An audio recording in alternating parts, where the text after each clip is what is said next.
capacity for kindness. So, close your eyes.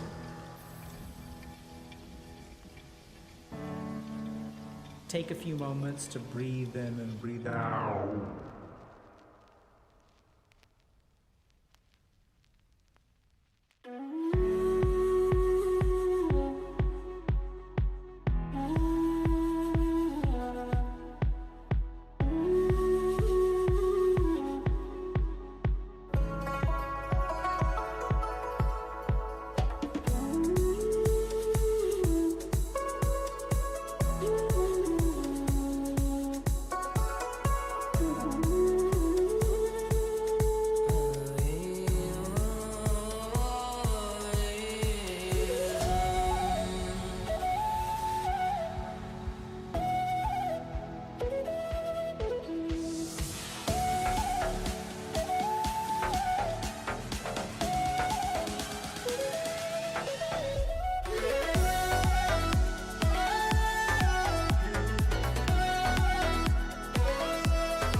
But I would say on a deeper level, it's more like when we say work on yourself. That involves all kinds of like things about moving your life forward. And they struggle with motivation in these things. It's because when I don't think I'm worth it, I'm not worth fixing.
When you develop empathy and compassion for other people, there's going to be room for someone else in the relationship.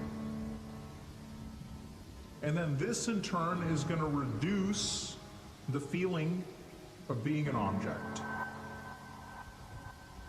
Now two people can connect. And now it's not about getting your needs met in starvation. It's about two human beings forming a relationship.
Alrighty, chat, let's get started.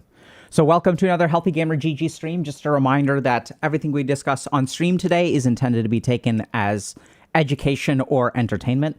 Nothing we discuss is supposed to be taken as medical advice. So if y'all have a concern or question, please go see a licensed professional. This applies to both myself and our guest today, who is also a mental health professional. Today, we're going to be talking about social anxiety with an awesome expert, Dr. Ali Mattu.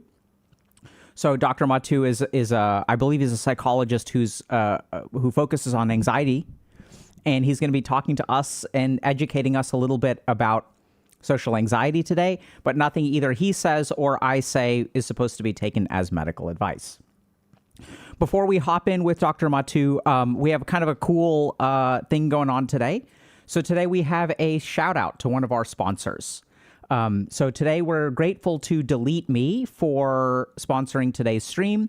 And we want to talk a little bit about something that's incredibly important, which is your personal data. So your personal data is actually being bought and sold by data brokers online. And when you sign up for services on the internet, there's a chance that whatever you sign up for is actually being sold to people who will then package it and then sell it to other people.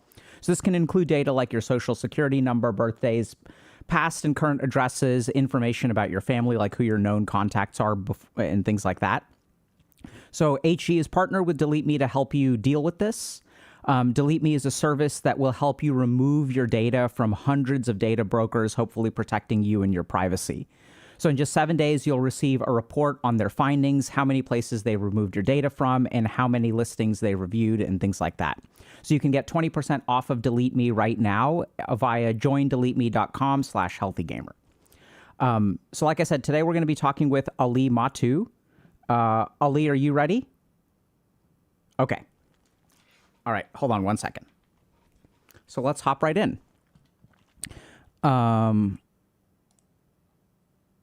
Hold on a second. Let me fix this.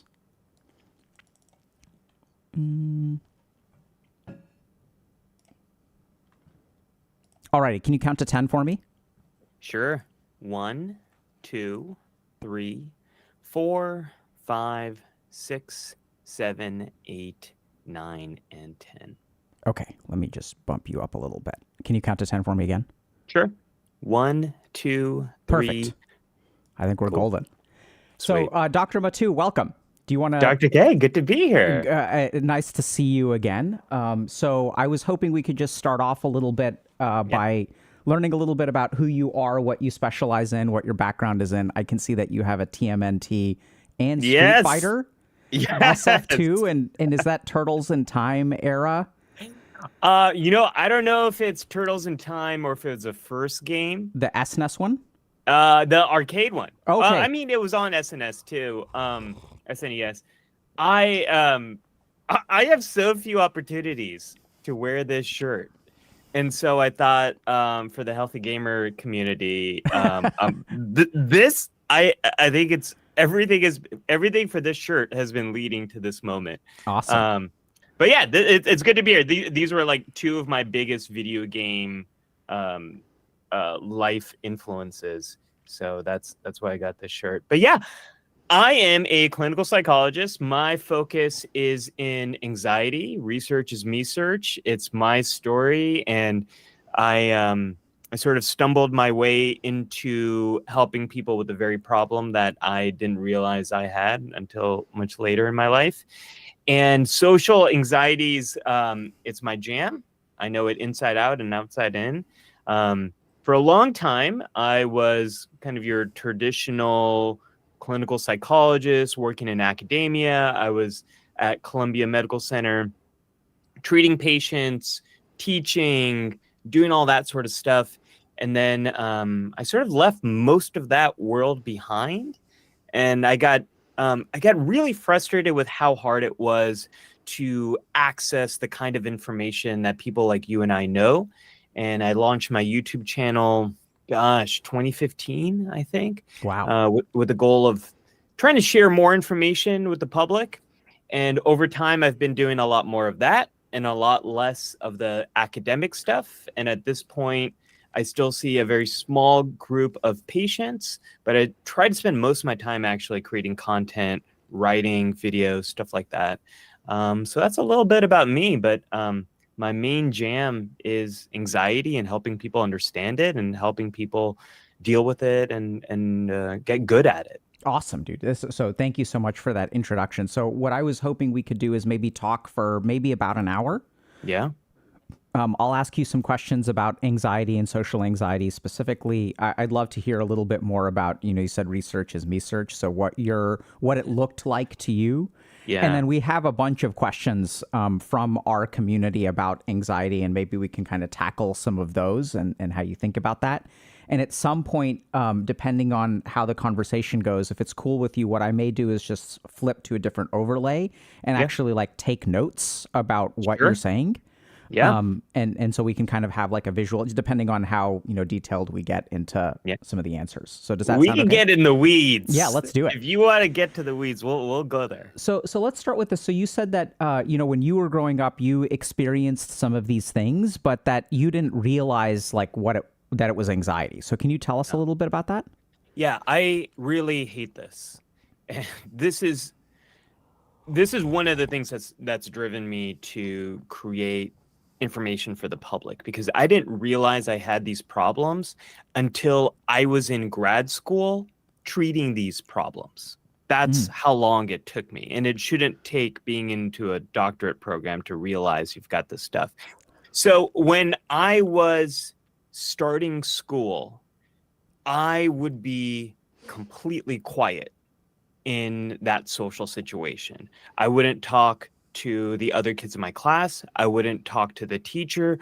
Over time, I developed some friendship with some of the kids in the class, but I just didn't speak up. It was so bad that the teachers thought I didn't speak English. They put me in ESL, and English for second learners. I stayed in ESL until they realized that I could understand what the teachers were saying. And they only figured that out because I overheard one of the teachers making fun of one of the students in ESL, because like he couldn't tell his right hand from his left. And I looked at the teacher, I looked at the student, I looked at my hands, and they're like, oh, I think Ali can speak English. I think he understands. So they took me out of ESL, but at no point did anyone ask, hey, why isn't he speaking up? Why is he not talking? What's going on? And it wasn't until decades later that I learned there's a name for that thing. It's called selective mutism. It means in certain situations you're mute. It sounds like an X-Men superpower. It's not. It's you're just mute in certain situations. So that was me. And a lot of people probably brushed that off as he's just a shy kid. But usually a lot of kids are shy. It's pretty common. Shyness is really the default with a lot of kids, especially when they're starting school. But what happens with shyness is after a while it wears off. After a few hours, it wears off. Or it's not as global as you see with selective mutism. But I would just be mute in those situations. It didn't really wear off. The whole school day, that's kind of how I was. That was my MO. So let me just jump in there for a second. Yeah. So do you so you were saying it's not as global. So I guess what you mean is a shyness, like you said, kind of wears off once you get comfortable, once you've been going to school for a couple of weeks and you're learning everyone's name. We see a natural reduction in shyness over time. Is that fair to say? Or within hours. Okay. So you might see with a shy kid, you might see them being very quiet, and then 1, 2, 3 hours later, they're kind of opening up. So it might be a normal routine that drop off. It's really difficult, but over the course of the day, they're warming up. So, and what was your like internal experience? It sounds like you were pretty young if people were putting you in an ESL class. Do you remember what you like internally, what was your experience or perspective on speaking? So I just felt like I was freezing. Like pause, stop, nothing else. Like I could not get words out. I was just frozen. And Also, I remember feeling heat, Hmm. like that attention on me felt very hot. And I hated that feeling. And the other thing I do remember is, so I felt frozen, I felt hot, and I just felt like I literally could not get words out of my mouth. Like it just would not happen. Now, I'm not saying that this is everyone who has social anxiety starts out with selective mutism, but that's what it was for me. That was my journey. And over time, it evolved where I could speak, but now I thought something was wrong with me. I thought I was a weirdo. I thought I was strange. And I would be very, very sensitive to situations where I thought people were looking at me, I thought people were judging me, or situations where I might be expected to say something and I'm already now prejudging the things I'm going to say. Okay. So I'm either not saying things, not volunteering, or trying to give some type of very sterile answer that I know is not going to have any judgment. And that changed, Dr. K. That probably happened second or third grade. So kindergarten, I was selectively mute. And then I remember my first grade teacher, she didn't let me have it. She in kindergarten, a lot of other kids would speak up for me. Like I might whisper in their ear, or they would just let me not talk. My first grade teacher, she really pushed me hard. And that's when I started to be able to say more, but it started to evolve into social anxiety more. So, and what do you think about that? Because I think sometimes, when I work with people who have anxiety or social anxiety, pushing them, I'm super curious what you think about that now, like whether that's healthy or unhealthy or I'm so curious about that. Yeah. I mean, what I got was either complete negligence and slipping through the cracks and being put in ESL and no one having a conversation with my parents saying like, does he speak English? What's going on? Like no one talked to my parents about this. It just sort of happened and I kind of slipped through the cracks. So I got a lot of that, or I got a lot of brute force, a lot of make him talk. He has to do this. There's no way around it. And that's not, now as someone who treats this stuff, neither of those approaches is what we want to go with. What we want to do is always meet the person where they're at, help them understand what's going on for them, that this is not your fault. It is your problem. You're the only one who can do anything about this, and we're going to help you with it. But remember, this is not your fault. Like most people who develop social anxiety have developed it by puberty. About 50% of people develop it by that young age. And anytime you have a condition that starts out in childhood, it's never the kid's fault. It's not their fault. It's through a set of circumstances, it's sort of emerged. And so for me, if someone could have helped me understand, hey, look, this is not you, kid. You are experiencing this thing. And you know what? It's probably somewhere in your gene pool. And if now I understand this, but I didn't as a kid, this definitely ran on my mom's side. My mom, Dr. K, I found this out like a year ago. My mom is in her late 70s, and I just found this out that she has had a lifelong, very impairing phobia of thunder and lightning. I didn't know that, and most people who have anxiety have a few different. You know what occult diagnoses run in my family? What's that? Personality disorders. There's just, I have some family members where their whole branches that are just NPD. It's wild, like how socially acceptable it becomes. Yeah, and you don't realize, right? Like I have a lot of anxiety on one side, I have a lot of bipolar disorder on the other side, and once you see it, you understand, oh, this is why so and so these are the things that have happened to them. But my mom had this. I just found out she had this phobia. She still does. She always had a little bit of social anxiety, although as a kid I didn't understand that.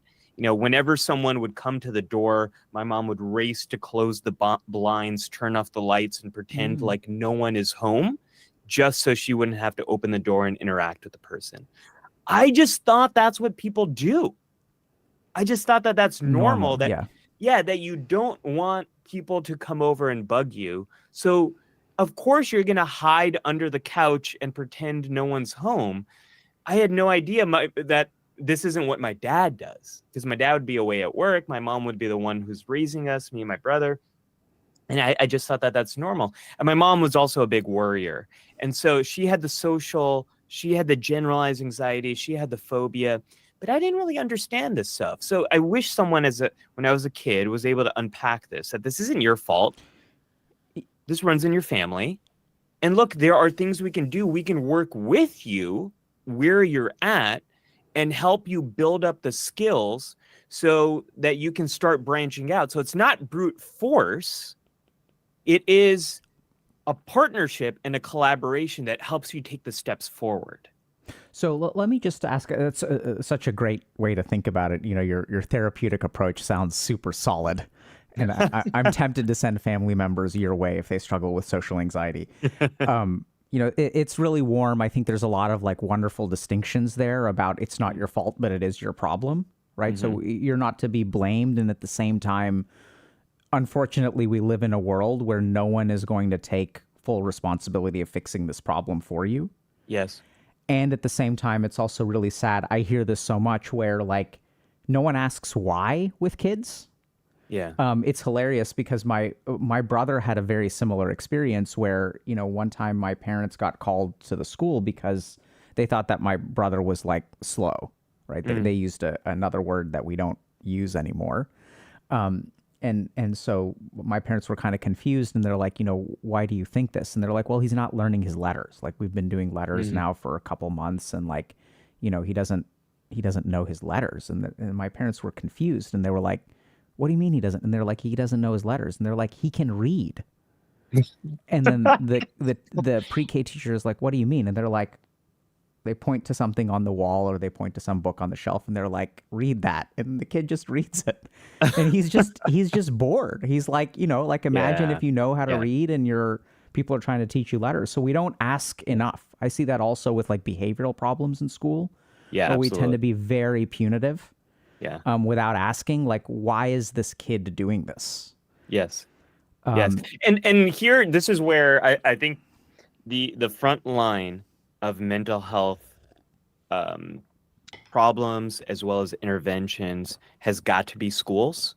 That is where these problems first show up. That's when we're best able to address them. That's when we're in the right environment and context. And I also recognize that teachers are overworked. Schools are underfunded. We don't really have a system. We don't have a safety net system that best identifies these problems.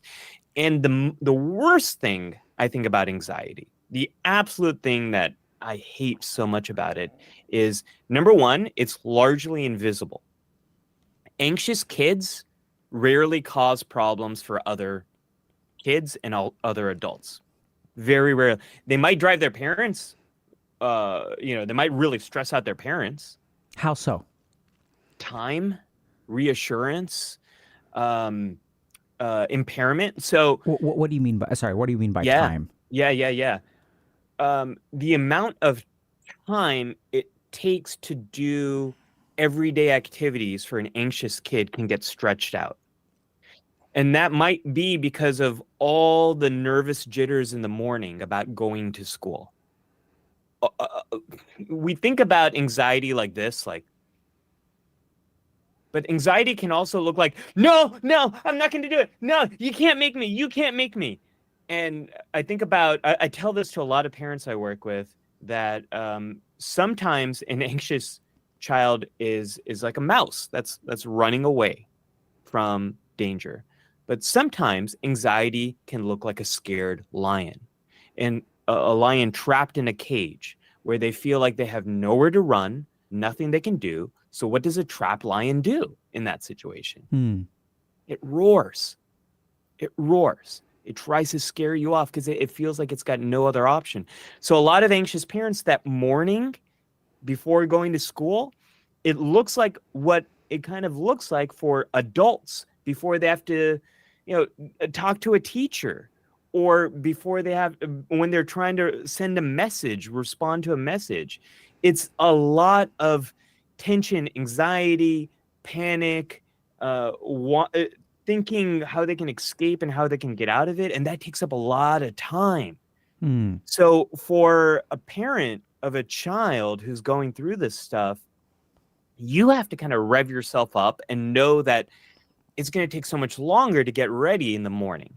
So that's number one, the time and the distress that causes. It also can be a lot of impairment. And what I mean by that is the anxiety is now limiting what this child can do in their life. So they might not be able to go to that birthday party. They might not be able to participate in the school play. They might there might be a dance class and they're kind of sitting off to the side because they're too scared of embarrassing themselves. And so over time, those the not participating, the avoiding going to the party can turn into not being invited. It can turn into not learning what to do in these situations. And that's exactly what happened to me. So first, second, third grade, this starts to become social anxiety. I get invited to a birthday party. This girl I had a big crush on, second grade. I can't even remember her name. Maybe it was Stephanie. Maybe I'm making that up. I don't know. I sat next to her and she had... Look at all the traumatic suppression, bro. I know. don't remember. I'll tell you that there's two details I remember. One is I sat next to her in second grade and she had, some kids had like a cheap old color pencil or crayon set that they got from like Target or all that kind of stuff, right? That's Cheap what is I from had. Target? Yeah, but back Walmart, then, man. Kmart. Kmart, that's what I was thinking of. Yes. Kmart is what I wanted to think of. Yeah. Absolutely. So I would have that. But she had that 100 color pencil set, like the upper echelon, like Japanese import quality, Oh my like God, dude. artisan color pencils. And she didn't let anyone use them except me. Oh She my God. trusted me. I know. That's the sole reason I had a crush on this girl. Kindness. Yeah. Inclusivity. Yes. My wife, who I've known since high school, I developed a crush on her because she was nice to me. She was the only girl that noticed I got my braces off. And here we are now, decades later. But so this girl, getting back to second grade, she invited me to her birthday party. And I was so excited. Didn't realize she invited the whole class. But I show up. It's a pool party. I'm excited. I jump in the pool. And then everyone is laughing. And it's not because my swim trunks fell off or anything like that. But I forgot to take off my socks before I jumped in the pool. Now, in my mind, everyone there was laughing. Like 50 kids were laughing. In reality, maybe it was like 2 or 3 kids laughed. And most people didn't notice it. But what my social anxiety did, and this is what anxiety does to everyone, it narrows your attention. Anxiety is a safety mechanism designed, or fear is a safety mechanism designed to keep us alive, keep us safe, protect us, and prepare us. That is what fear does. And anxiety is all it is you imagining that there is going to be a fearful situation in the future. So in that moment, my fear got focused in, hyper fixated on the kids that were laughing at me. All I could see was their face, the laughter, and all I wanted to do was run away. I got out of there, changed my clothes, called my parents, asked me to get picked up. Then What'd you do with your socks? Sorry. No one has ever asked me that question before. Right, because you changed. I must have taken them off, dried them, and just put on my socks or put on my shoes without socks. Or maybe I was wearing sandals. I don't know. Okay. I don't know. Now I'm wondering, what did I do with the socks? Yeah. Sorry. Probably put them in my towel. This is what happens with social anxiety, because then I started to imagine that type of embarrassment, humiliation, rejection happening in future situations. So I probably got invited to more birthday parties, but I stopped going to them because I started believing they were going to go badly. And what happens to people who have social anxiety is you start imagining things are going badly, then you stop going to those things, and then eventually you don't have the skills to be in those situations. Because when I became a 4th, 5th, 6th grader going into middle school is when social relationships become infinitely more complicated. There's different skills needed, different emotions are coming online, so much more stuff is happening. So if you start avoiding those situations, you don't develop the social skills you need to be in those social situations. I see this with a lot of patients I work with who have gone to school with the same people in elementary, middle, and high school, and then they might move to go to college, or they don't go to college. They're trying to get a job, but they've known the same people their entire lives. They've never really had to develop that skill of, how do I start conversations with people I don't know? How do I make new friends? And then they find themselves in these new situations.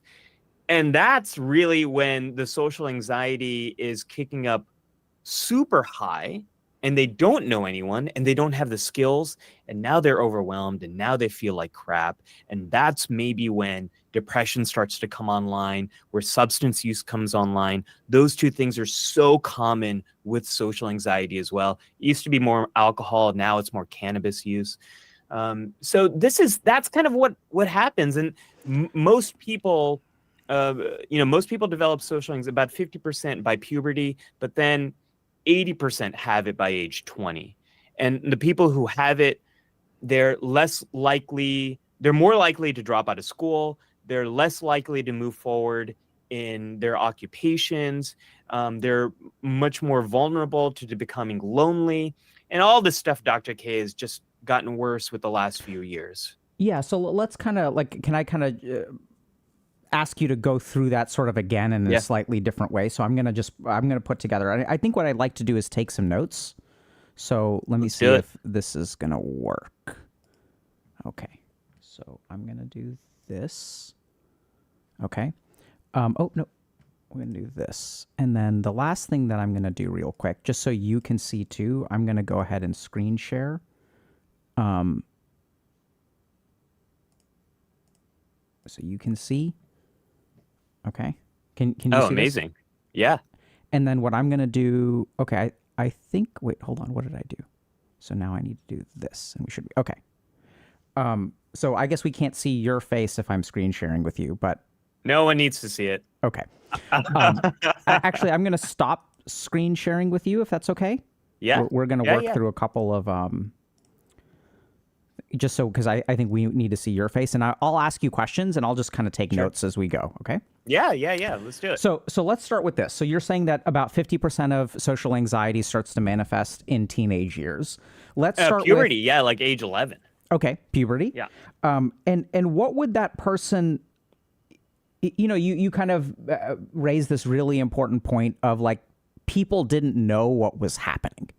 Right. So what does someone start to experience once social anxiety starts to kick in? Yeah.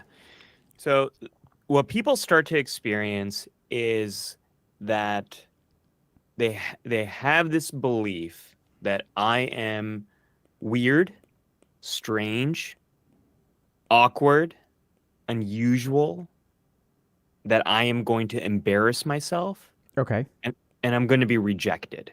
Okay. So it is some version of that. And those fears are activated in everyday social situations. Okay. So I think that maybe is the important thing, because my follow-up question is like, That sounds normal to me for being puberty. Yes. Right. So yes. how do we tell the difference between, and maybe we'll discover that I had social anxiety growing up. Who knows? But that sounds like par for the course for like being in puberty, right? I'm weird. Yeah. I'm trying to find myself. I'm changing my hair color. I want to get a piercing. I want to get a tattoo.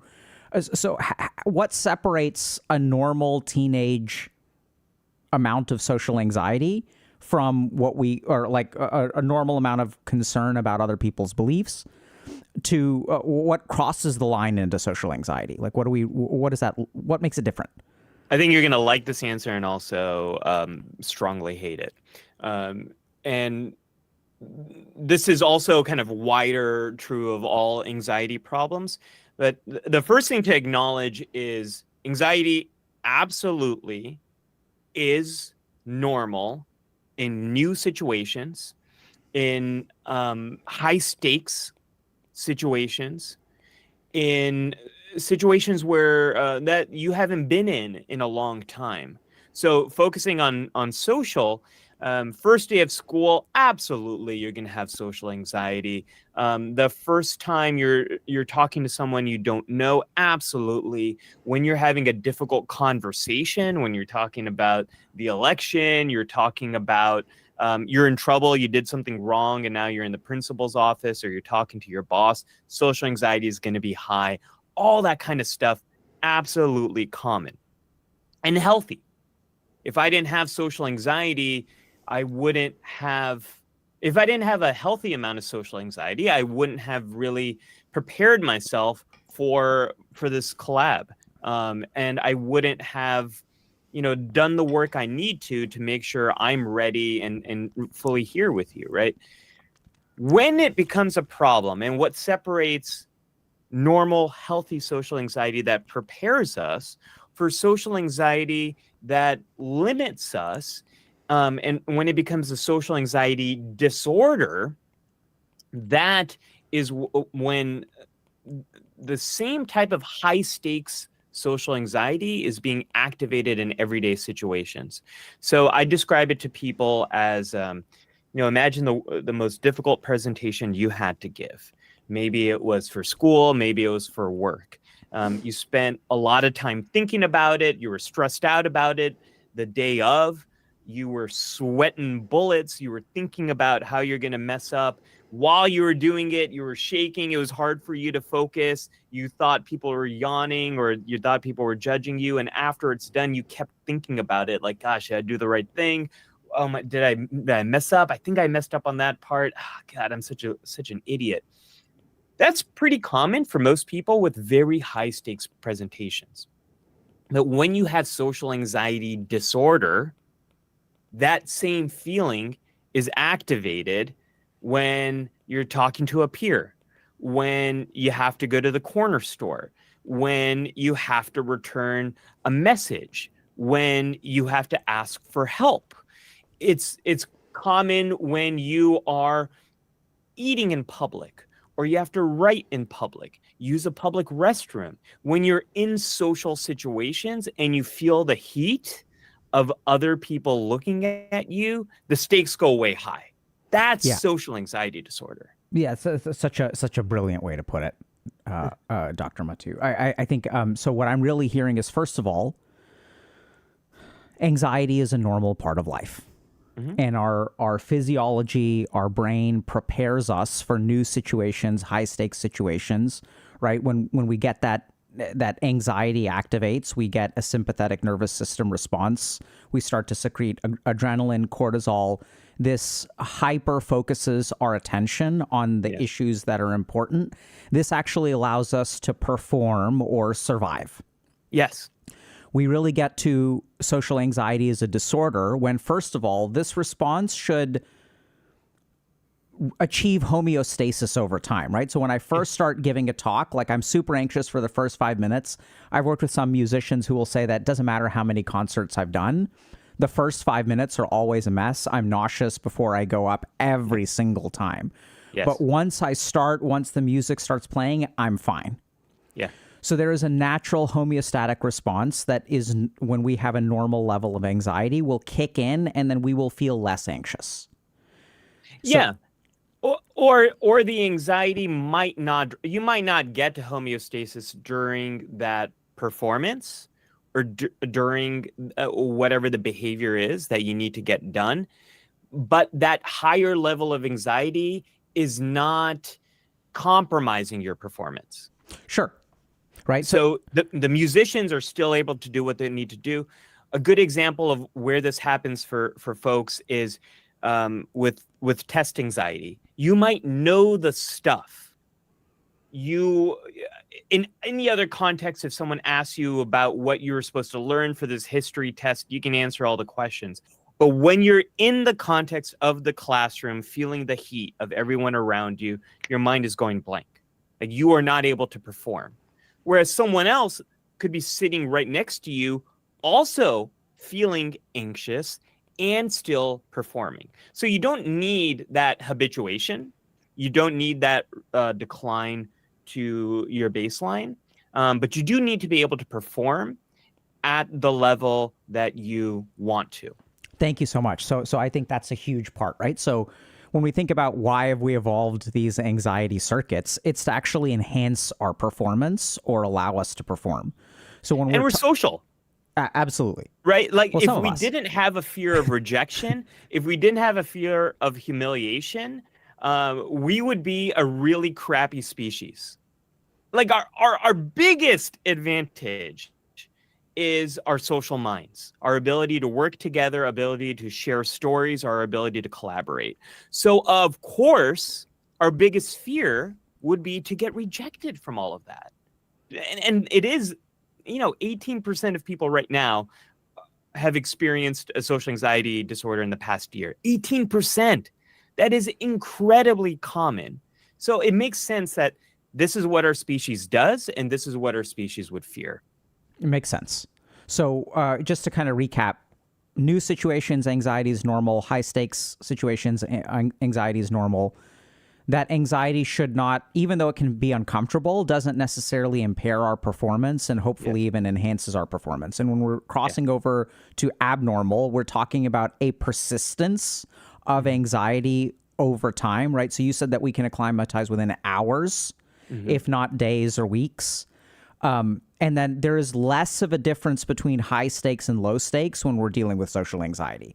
So I like that way of thinking about it. Yeah. So, and I think you're the one who kind of mentioned it, right? So there's high stakes situations like giving a speech, performing on stage, but then there's stuff like ordering food at a drive-through, checking out at a grocery store, answering the phone when, like you said, your mom, shutting off all the blinds and pretending not to be home when someone rings the doorbell.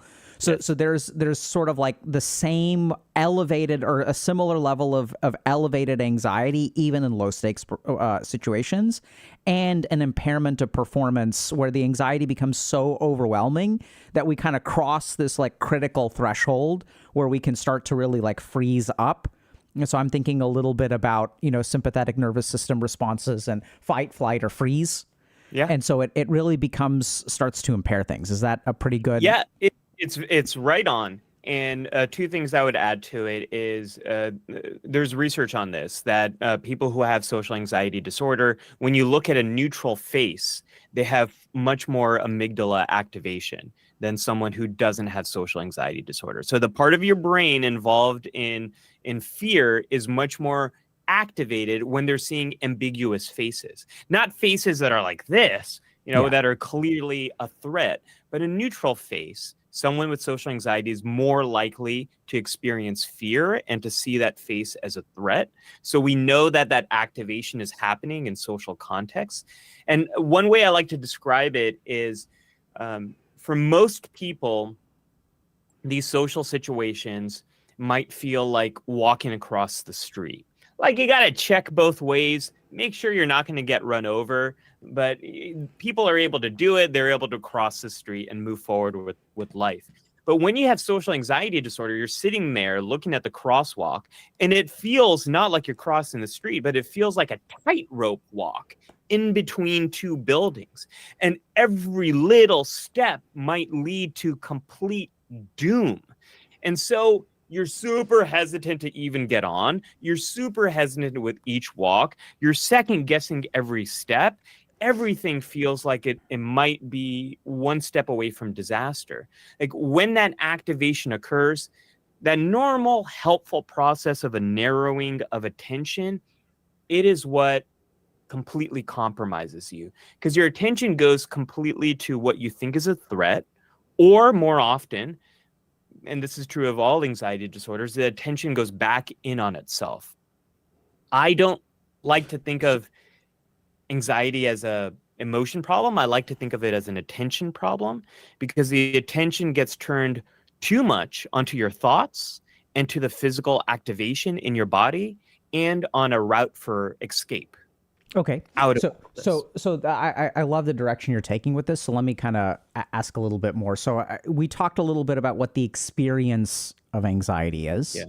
And now I'm noticing that you're kind of starting to talk a little bit about it, like almost more clinically. So not from the subjective perspective, but Yeah. when a clinician thinks about anxiety, what are the features that you see in patients?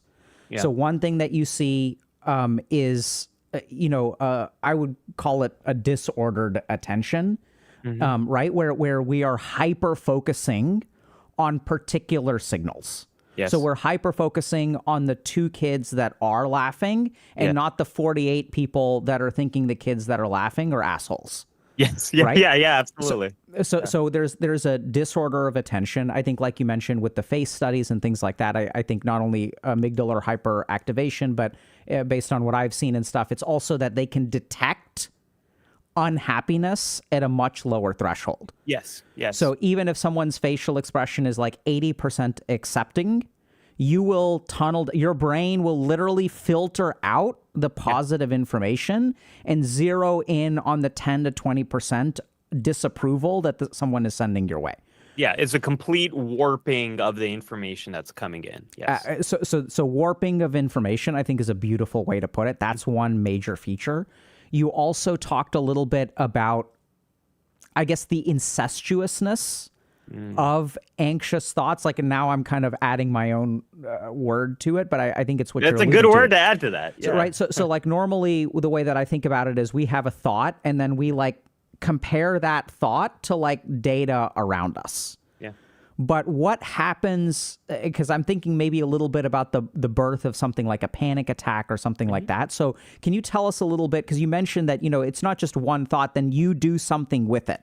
Then you become hyper-focused kind of internally. So this isn't just the way that you're filtering information. Can you tell us a little bit about, once there's a seed of anxiety, what happens to people?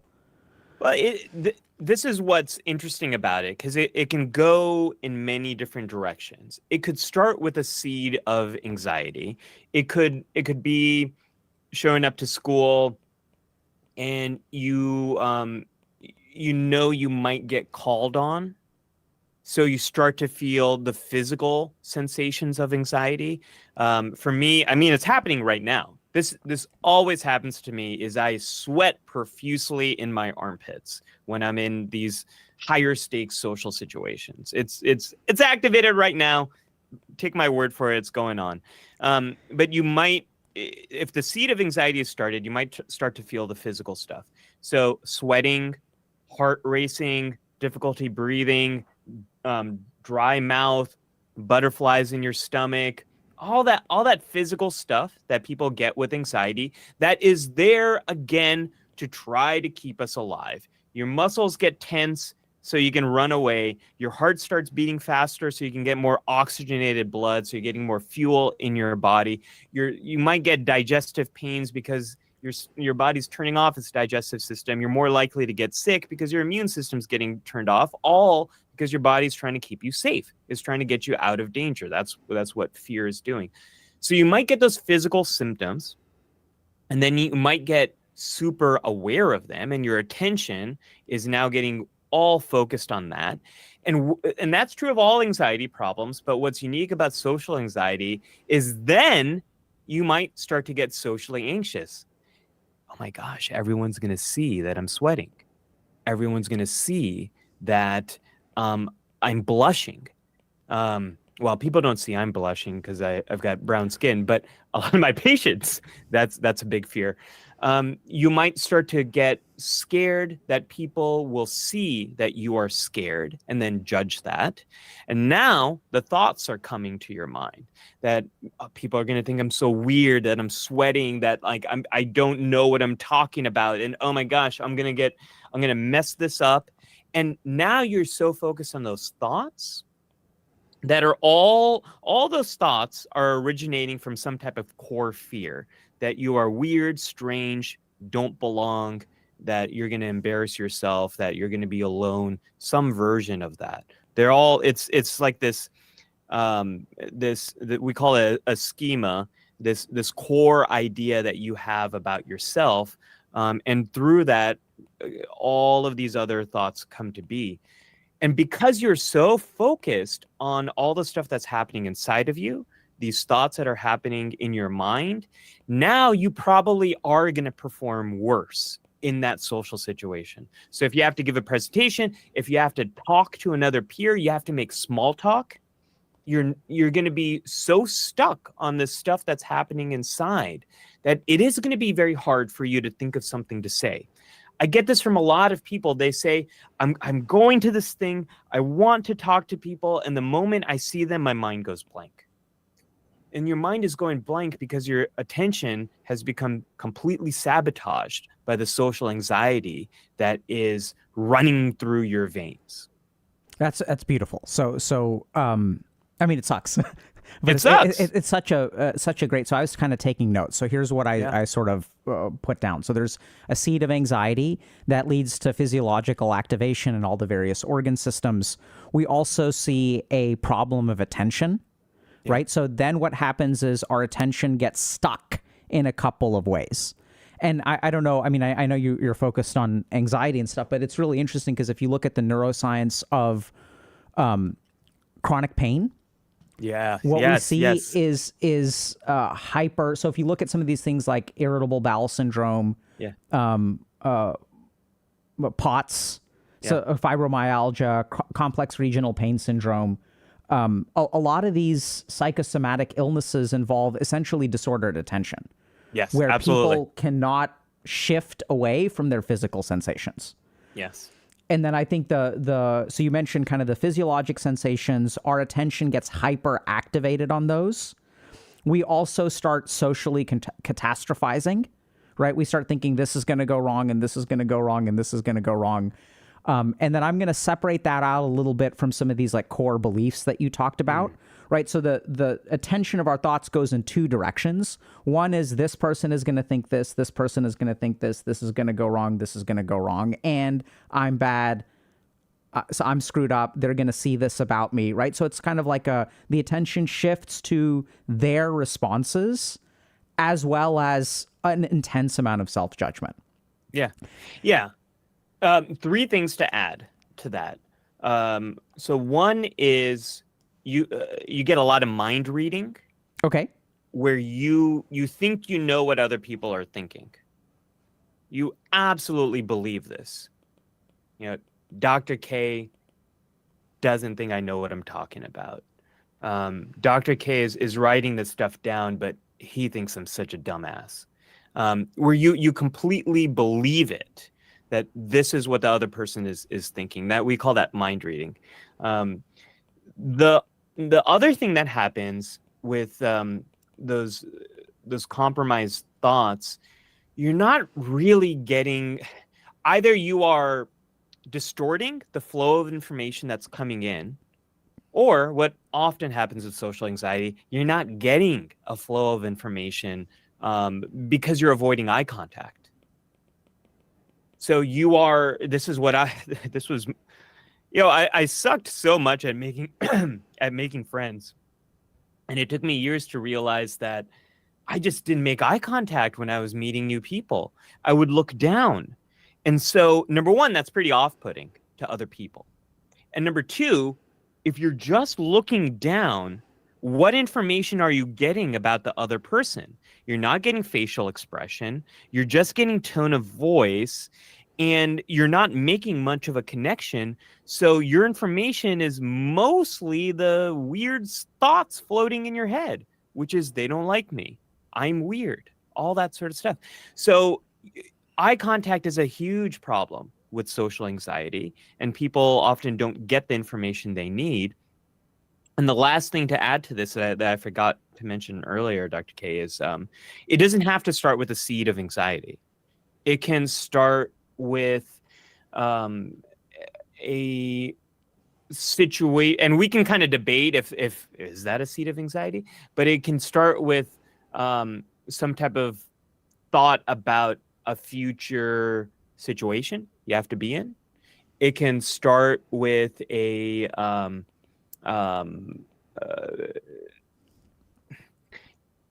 just finding yourself in some kind of social situation. So it could be something is actually happening and you start to feel anxious, and then all this whole process occurs.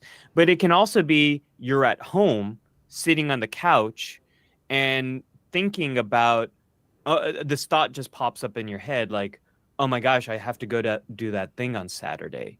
And then this whole process unloads. I've worked with a few people here and there who don't really get much of the physical symptoms at all. It's all the thoughts. And we can kind of debate is that actually true or not. I think that's more of an academic exercise, but it can go that way too, where you're just at home, you're not even in a social situation, and now you become activated with social anxiety. Yeah, so that's thank you for those clarifications. I think what I would kind of how I would sort of round that out a little bit, or just I think you had mentioned this, kind of add this back in, maybe is a better way to put it, is then that does lead to a performance drop. Yes. And yes. So when I think about a lot of these, like a lot of mental illnesses, like I think that the challenge is that once your performance actually drops, you get some very strong real data to feed your anxiety. Yes. Right? Yes. Because they did make fun of you. Some of them did laugh. And then kind of like you said, with the looking down, like it almost becomes a self-fulfilling prophecy where you're afraid that it's hard for you to make friends. And then the way that you respond to that, the way that you cope with that, the way that you protect yourself from that, right? So I'm not going to look people in the eye. I'm going to look down. And then sure enough, over time, it's going to be hard for you to make friends. That just feeds the social anxiety. And that's where I don't develop the skills of making social connection. Absolutely. You keep doing that, your skills become compromised. And then over time, you do get not invited to things. Yeah. And I think that's so, listening to you talk about it, it's so interesting to think about, in a sense, like how hopeless this sounds, because this goes wrong and this goes wrong and this goes wrong and this goes wrong. But my kind of experience, and I'm sure yours is somewhat similar, is that like if you really think about it, you need a lot of things to perpetuate this cycle. Yeah.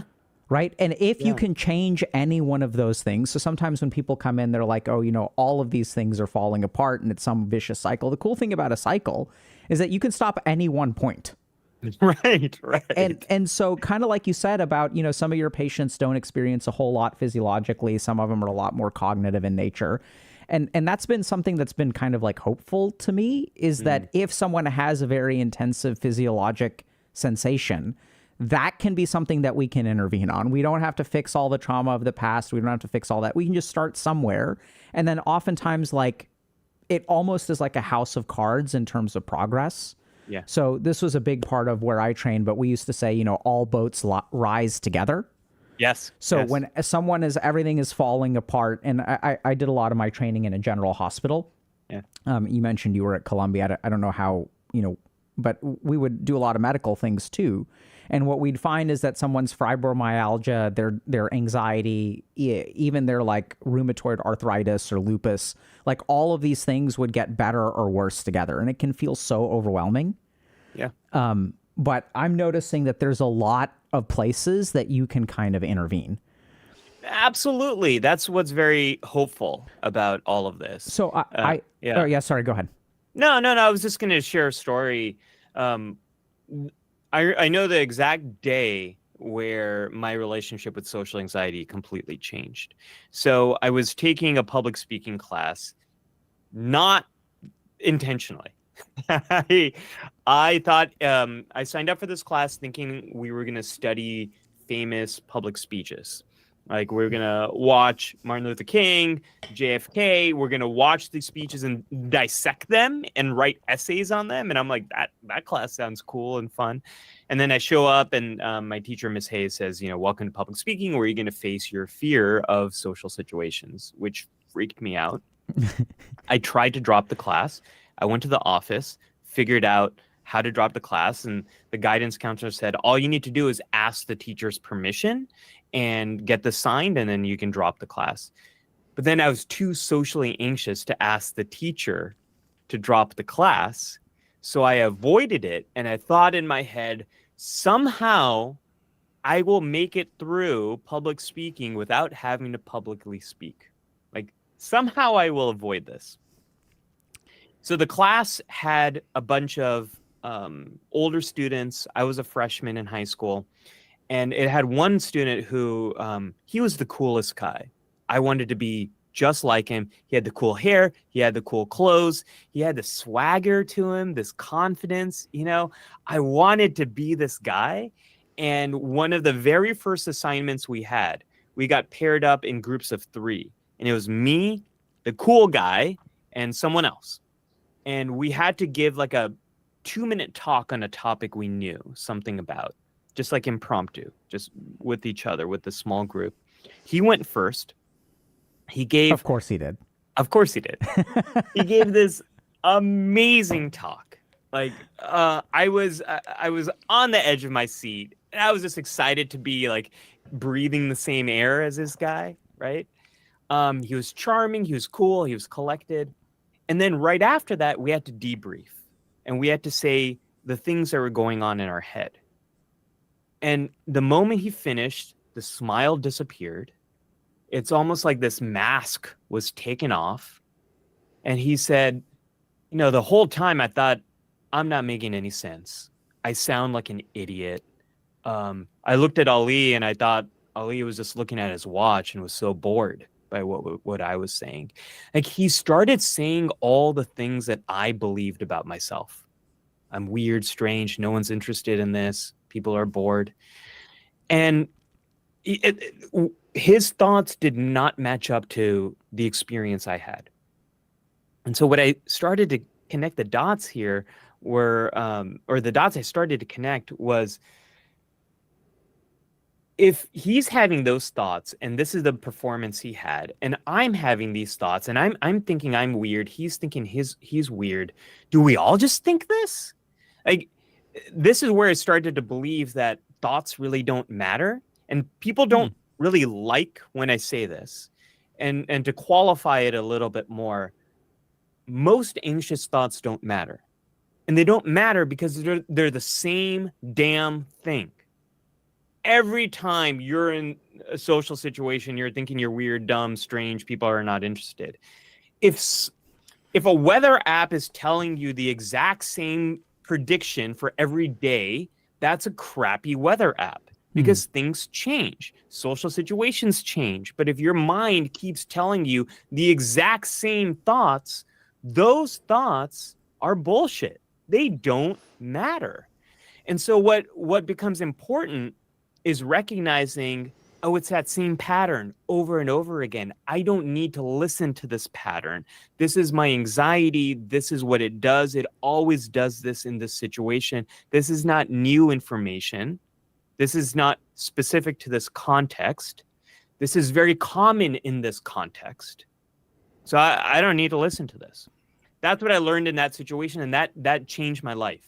That 2 minutes of time completely changed my entire life. Yeah, so that's so interesting to hear, right? So I'm kind of thinking about, I'm going to take the role of my patients with social anxiety for a second. Yeah. And I'm going to say, well, yeah, you think those thoughts don't matter because they're wrong for you, but they're right for me. Right. People do. I did jump into the pool.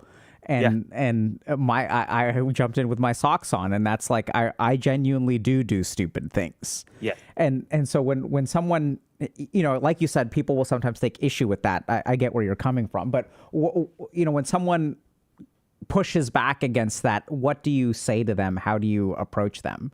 Yeah, Right? Like I if would say that. if you're a normal person, I agree, but I'm not a normal person. Right, right. I would say this, that there are absolutely times where people are going to laugh at you. There are absolutely times where you're going to embarrass yourself. There are absolutely times where you're going to be humiliated. You're going to say the wrong thing. People are going to judge you. That is a part of being a human. That is a part of being a social animal. When you struggle with social anxiety, you get so focused on that you start believing that this is what happens all the time.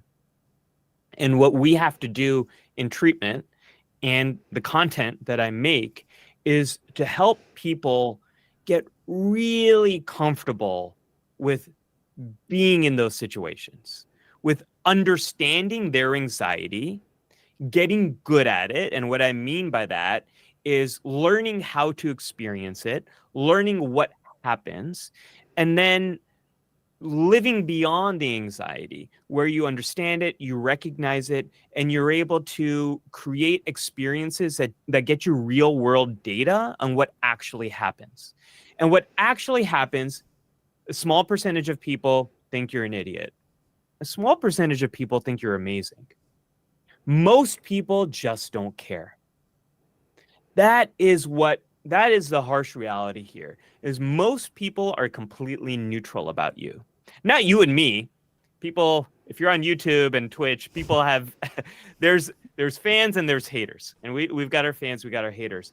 But for most people just don't care. Most people are completely neutral about you. And the trick with social anxiety is, I cannot tell you that, Dr. K. You have to experience it and live it yourself.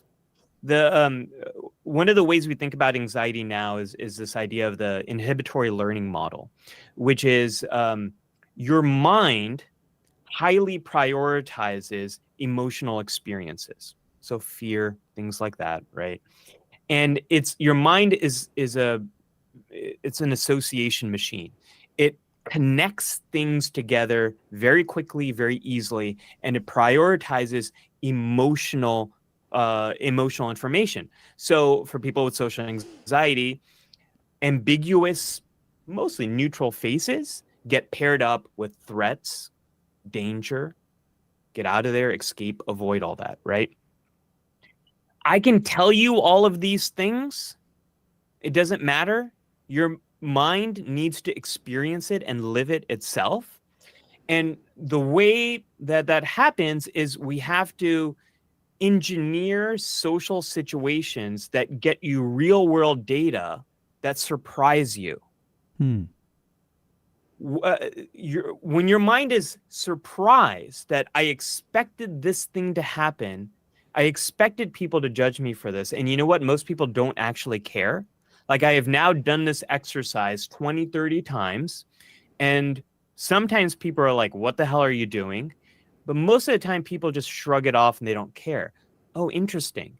When your mind is surprised, that is when these associations can begin to change. That's when they might be inhibited. That's the whole idea of inhibitory learning model, is you're learning that these fears actually don't need to be activated in these situations. I wish I could just tell you these things. Yeah. I can't. They have to be something that you experience on your own. Yeah, so it's so interesting to hear about that moment of surprise, right? So sometimes in psychotherapy, like, we'll focus on like catharsis in these moments, right, where you didn't realize. And I think the subjective feeling of surprise, I'm sure, is neuroplasticity.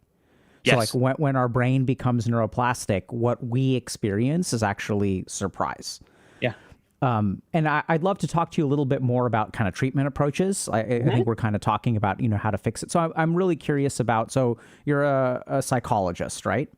And so what are the treatment approaches? Like, how do you approach patients? Like, are there particular modalities? Like, you seem a little bit more cognitive behavioral oriented to me, just like talking to you and listening to you. But I'm super curious about, how do you approach working with patients? Yeah.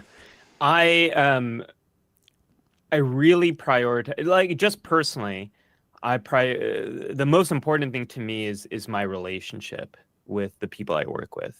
If you don't have a place where there's warmth and compassion and understanding, you've got nothing, right? But I think that's like any good therapist. Like, I think that's what common factors research shows. I don't know if you've dug into this stuff, but totally, yeah. totally, right? Like, at the end of the day, that's all we've got as a therapist. So that's step one, is work with someone who listens with compassion, right, and understanding. And this is also true, by the way, of I often get questions from family members or friends, like my brother, my friend, my partner has social anxiety. Like, how can I help them? The first thing is warmth and listening. Don't say it's all in your head. That is the dumbest thing to say to anyone who is in any way struggling with any kind of mental health issue. Yes, everything's in our head. Everything is in our head. It's that's how your nervous system works, right? That's just the dumbest thing you can ever say. And don't say don't worry about it. Don't say it's not a big deal or you're overthinking. Don't dismiss, but approach with curiosity. Like, what is this like for you? And that is the biggest problem with anxiety. Anxiety is so invisible. People don't see it. You often see the effects of ADHD. You often see the effects of being on the autism spectrum, having some type of struggle with learning or reading. With depression, you can sometimes see the effects of it, either irritability, low mood, not really anhedonia, not experiencing pleasure. You're going to see changes in the way people are interacting, or maybe their daily living has gone down. They're not getting out of bed. They're not taking care of themselves. There's signs of many mental illnesses. There are not that many signs of anxiety. They often are invisible. Sometimes you see avoidance. People aren't doing the things that might be socially expected of them. Presentations, social situations, they find ways of getting out of it. But sometimes you don't see that avoidance. All the distress, impairment, all the symptoms are all internal. They're all hidden. So that's so interesting, right? Because you said sometimes you see avoidance, but by definition, you can't see because the avoidance is the absence of something. You might, right? It might be someone who's trying to figure out a way to not give that presentation. Yeah. And that's kind of exactly what I'm saying is, like, when I think about it, right? So it's like people are like, what you see is an absence of something. It's the negative space. Yes. Right. Yes. So it's not like a positive. It's a weird way to think of. Yes. Yeah. No. But I mean, I think that's what makes it so invisible, because you're not going to notice. And when I work with people who especially have social anxiety, it's crazy, like, how good they get at being invisible. Absolutely. And no two people with social anxiety look alike. You can have someone who looks incredibly charismatic and is deeply socially anxious. You can also have someone who cannot have eye contact at all and is looking down and speaks very softly and is more the stereotype of social anxiety. Both of those, I've had that in my waiting room, where my 3 o'clock, gregarious, handsome, charismatic, deeply socially anxious, my 4 o'clock, quiet, looking down, cannot have contact with anyone, socially anxious. Like, both those things are absolutely true, right? But I like phrasing it that way, that it is this like negative space that we're looking for. Yeah. And most people won't see it. So to get back to treatment, we need warmth, compassion, and understanding, because we're not seeing what it's like for the other person. We can't make those assumptions. We need to understand what it's like. And that's where I'm very much a behaviorist. For me, the most important thing is function. Like, what is this social anxiety? What is a social anxiety doing for you? What is the function of it in your life? What is the function of these thoughts? What is a function of this behavior? And what I mean by that is, if you're avoiding, what kind of situations are you avoiding? there might be a theme there. So some people might be avoiding performance situations. Performance, you might think of a musician or an athlete, but it also can involve writing in public. It can also involve using a public restroom. It can also involve eating in public. Like those things can feel performative, and that someone gets anxious and then they can't perform those actions in those situations.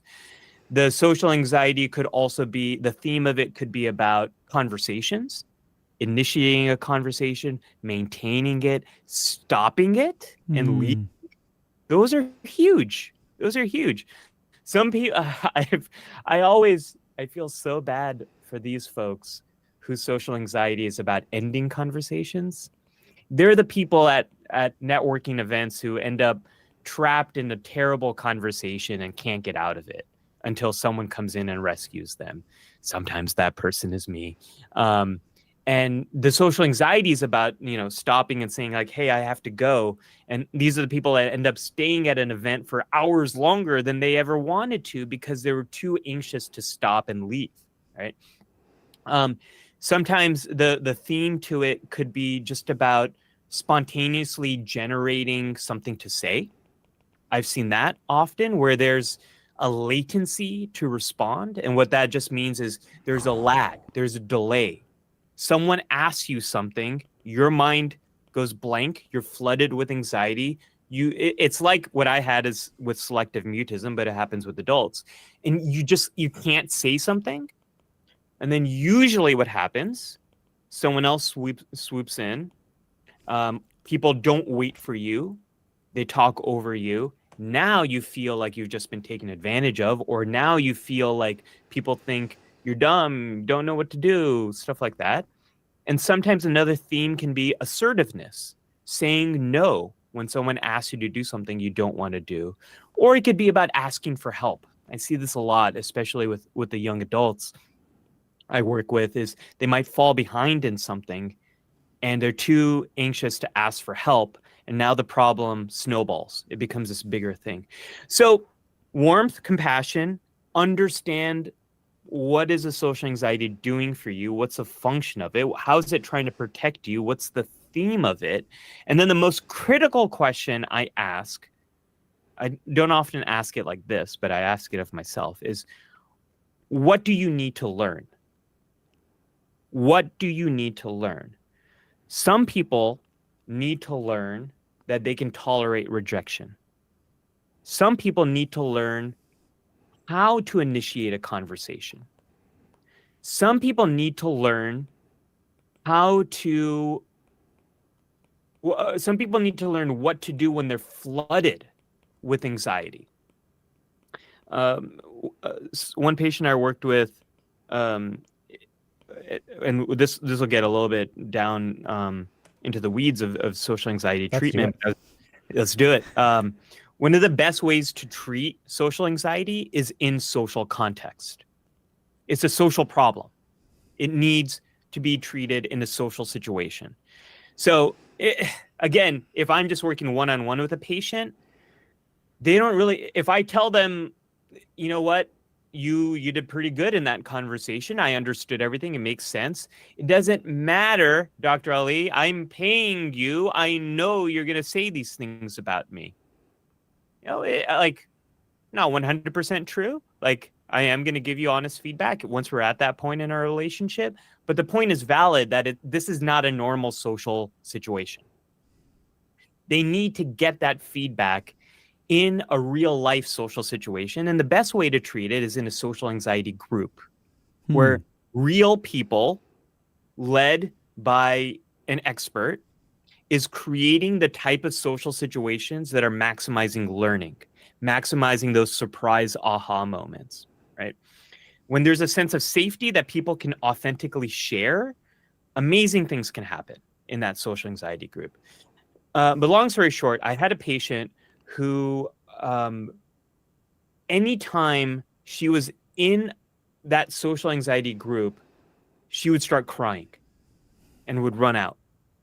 And so I realized what this person needs to learn is how to bring down that intense distress in the moment so they can then be focused on the social situation. So everyone has to learn something different. We worked on a lot of distress tolerance skills, and then that patient was able to participate in that group, repeated that group, and ended up becoming one of the social anxiety group all-stars. She would organize get-togethers for the people in the group where they would have coffee afterwards and continue doing the exercises in the local neighborhood. It was amazing. But everyone who has social anxiety needs to learn something different. And so my question is, what does this person need to learn? And then I move on to the next step of how do I help them learn that thing? Some people need social skills. Some people don't. Some people need to learn how to manage that internal distress. Some people just need to work on eye contact. You know, some people I just need to teach them, if the eyes are overwhelming, focus on the nose. That's okay. You know, that's a common skill we teach a lot of people on the autism spectrum. It's a good one for social anxiety too. So what is it that people need to learn? And then how do I maximize those learning experiences? That's awesome. So it does sound very behavioral focused, and I think that makes sense because I think, we have tons of studies on CBT for the role of social anxiety. I'm curious though, what do you think about some of these like more psychodynamic perspectives and things like that? Like, I mean, yeah. So, subconscious shadow work and all this good yeah, stuff. yeah. I think there's a lot of richness and depth there in the more psychodynamic approaches. And one of my favorite training experiences, I did grad school in DC, and I did a year training at Georgetown. And the Georgetown training experience was very psychodynamic. And what I loved about that experience is my supervisor really worked on my relationship with him, my relationship with my patients, and how the stuff that my patients were bringing up was bringing up stuff in me. So transference, countertransference is a jargon term for it, but it's basically the idea that the patient coming into my office is bringing up stuff that's going to bring up stuff in me. And the relationship we have between the two of us is a great place to work on all of that. And I think that is one of the greatest gifts that psychodynamic training has provided, all of therapy. And I think that doing that kind of work is very important for lots of different problems, like personality disorders. We kind of talked about that. There's a lot of value there. When it gets to social anxiety, you're going to hit a wall where the work has to extend beyond that relationship between the patient and the therapist. It has to extend beyond that. And the reason for that is there comes a point where you can't really simulate initiating a new conversation. You can't simulate the performance situations. And as we know about all forms of anxiety, they're best dealt with when it's similar to the naturally occurring context. Snapping it all the way back to the beginning of our conversation, my mom has this lifelong fear of thunder and lightning. That is one of the most difficult phobias to treat because it's one of the most difficult phobias to recreate. Very hard to do exposure therapy. Depends on the weather. Depends on the weather. I cannot I cannot summon thunder and lightning. We have VR, which maybe can help, and sometimes it's a lot better than nothing. But what a lot of therapists have done is like pull up YouTube videos of like thunder and lightning and turn the volume up and have like the person sit with it. It's not the same. It doesn't capture real thunder and lightning. Has that kind of shake, that sonic like pressure that you feel, and it has a suddenness, and there's a massive light. Like it's very hard to simulate all of that. Similar thing with getting back to psychodynamic and social anxiety. If you're just dependent on these four walls, you and the relationship with the other person, you're going to hit a wall with the types of social situations you can simulate. Maybe you have a good person who is giving you some good homework assignments that you can apply yourself. Like, I want you to, we're gonna text that other person right now. This is something I've done with a lot of patients. You're avoiding writing this email. Great, we're gonna write it. Let's see what's coming up for you. Let's bring it to life. Let's understand the thoughts. Let's work through the social skill of how to write this email. You're not just going to say, hey, to your professor. No, you're going to say, dear professor, blah, blah, blah, or hi, professor, blah, blah, blah. Like, we work through it all.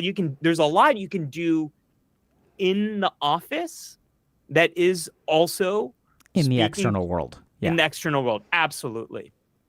I still think you're going to hit a wall. You need to get outside these. You're going to hit a wall. You need to get outside the office. We need to activate the real life, breathing social world to help you make progress in these social situations. Oh, well, I love your answer. So it's interesting because I think a lot of people would take issue with it, but I think it's fantastic, right? So yeah. I'm thinking about my own psychodynamic training. Yeah. And thinking about, do we ever have to cross the barriers of the four walls of our office? The psychoanalyst is terrified, right? What do you mean it can't all be solved on the couch? Like, what do you mean you have to do something in the real world? No, like the blank slate, the protective, safe cocoon of the therapist's office. I know. Yeah. And it's so interesting because like I said, I love your answer because I think it's super practical. I think there's a reason why we're seeing a growth of cognitive behavioral methodologies. So I think in a lot of ways, like, psychodynamic progress has like stalled. I mean, I'm sure people will call me foolish for saying that and say that I don't understand what's going on. But I do think there's been some stalling. Like, I don't see psychodynamic development the way that we used to have it. And I think we're also learning that people, like, especially like the modern generation of, we're talking like millennials to Gen Alpha, usually want like pretty concrete results pretty quickly. They're coming here to solve problems, right? I don't want to be this way anymore. I want to be able to go to parties. I want to be able to enjoy things. Part of what I found frustrating about psychodynamic training and psychoanalytic training and stuff is that it was not clear to me, like, what you get and when you get it. So people, I had an analytic supervisor who was like, after 2.5 years, the patient had a breakthrough. And I'm just wondering, like, what were you doing for the first 2 years? Like, how, is there any way to accelerate this process? Well, yeah. So one thing I'm going to completely agree with, and then one thing I feel like I need to push back on. I don't know why, and maybe we should talk about that. But I completely agree that the treatment needs to be like a machine that you can open up and see how all the parts work. Like one of my supervisors called it like CBT is like opening up the hood of the car and seeing the engine. And it's like, well, this stuff does this. And when it's all working, here's what you're going to get. Like, it should be transparent. Like, at the very beginning, once you have a treatment plan, it should be like, here's your problem you have. It fits this diagnosis. I think it's because of these factors in your history that you have this. These are the mechanisms. This is the engine. When this turns on, these problems come out. So we need to tackle these mechanisms, and here's how we're going to do it. All of that should be pretty clear and pretty transparent. Completely agree with you, and that's one of the things I love about this kind of work. Where I want to push back, I don't know if you've seen this on YouTube, but there is a profound interest in Jungian ideas, in shadow work, and it is resonating with people in a way that was not around when I was in training. YouTube was only a few years old when I was in grad school. But there's something about the richness of these theories that is very compelling to people in a way most of the stuff I say is not very compelling to people. And I haven't quite understood why that is, but it is a thing. Yeah. So, I mean, I'm confused. What about that is pushback to what I said? That you said there's a lot of interest in these like very practical, like what do I do? And I think a lot of those videos that I've seen are not very practical, but there's a depth to them. Yeah, no, I absolutely. So I completely understand kind of where you're coming from. I think I agree with you almost 100%. So I think I should have done a better job at sort of clarifying what I meant. But I think first of all, yeah, I think people. So what I've noticed is that there is a culture of lack of comfort with uncertainty. So before I buy something on Amazon, Yes. I'm not going to try something. I mean, I do it, right? So when I go to, like when I go to a bookstore now and I'm like, oh, this book looks interesting. Before I buy it, I will check it out on Goodreads. Yeah. Oh, it turns out that this is just a very tempting cover, but the book is not really what I'm looking for. Right. Right. So there's a lot of like discomfort with uncertainty. Mm-hmm. And so I think a lot of times there's also like concerns about the field of psychotherapy. And I think understandably so, because I don't know, people sometimes don't know what they're getting. Absolutely. So I kind of think that like the problem, one of the biggest problems we have with psychotherapy is the same problem that we have with spiritual gurus, which is that you don't know if the person that you're seeing is doing a good job or not. So if something is taking a year and you haven't made a big breakthrough, does that mean that you're with someone who's a dud? Or do you need to keep working harder? Are you at fault? Are they at fault? Do you need to be trying harder? Like, we don't have a good way to assess the quality of a therapist, which is the same problem with a spiritual guru. How can you tell the difference? The whole point is that when someone is spiritually not very developed, you can't spot the fake people, right? They all look the same. They're wearing the beards and the prayer beads and all that. They have the accent. Right? Yeah. and so that's a big challenge. So I think that I'm seeing a large amount of very outcomes focused.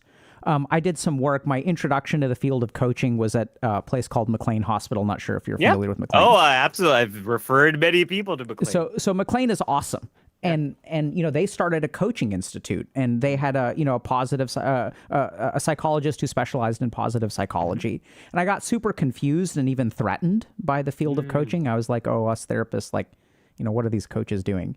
And then I realized that there's just a lot of therapists that are like, if you come in, this is what I was taught. And I don't think this is wrong. I think it's just a perspective. If a patient comes into your office and says, hey, can you help me get a girlfriend?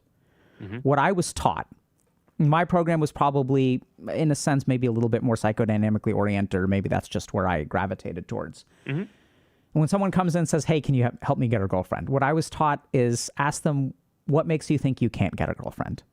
What are your concerns? What have been your experiences?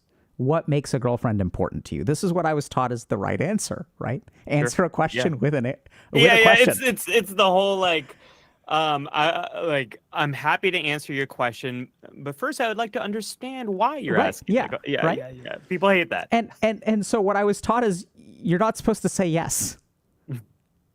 and so I think that our profession has sometimes moved away from like responsibility for the outcomes of our patients. I think there are good reasons for that, right? So as therapists, like I can't create sobriety in someone.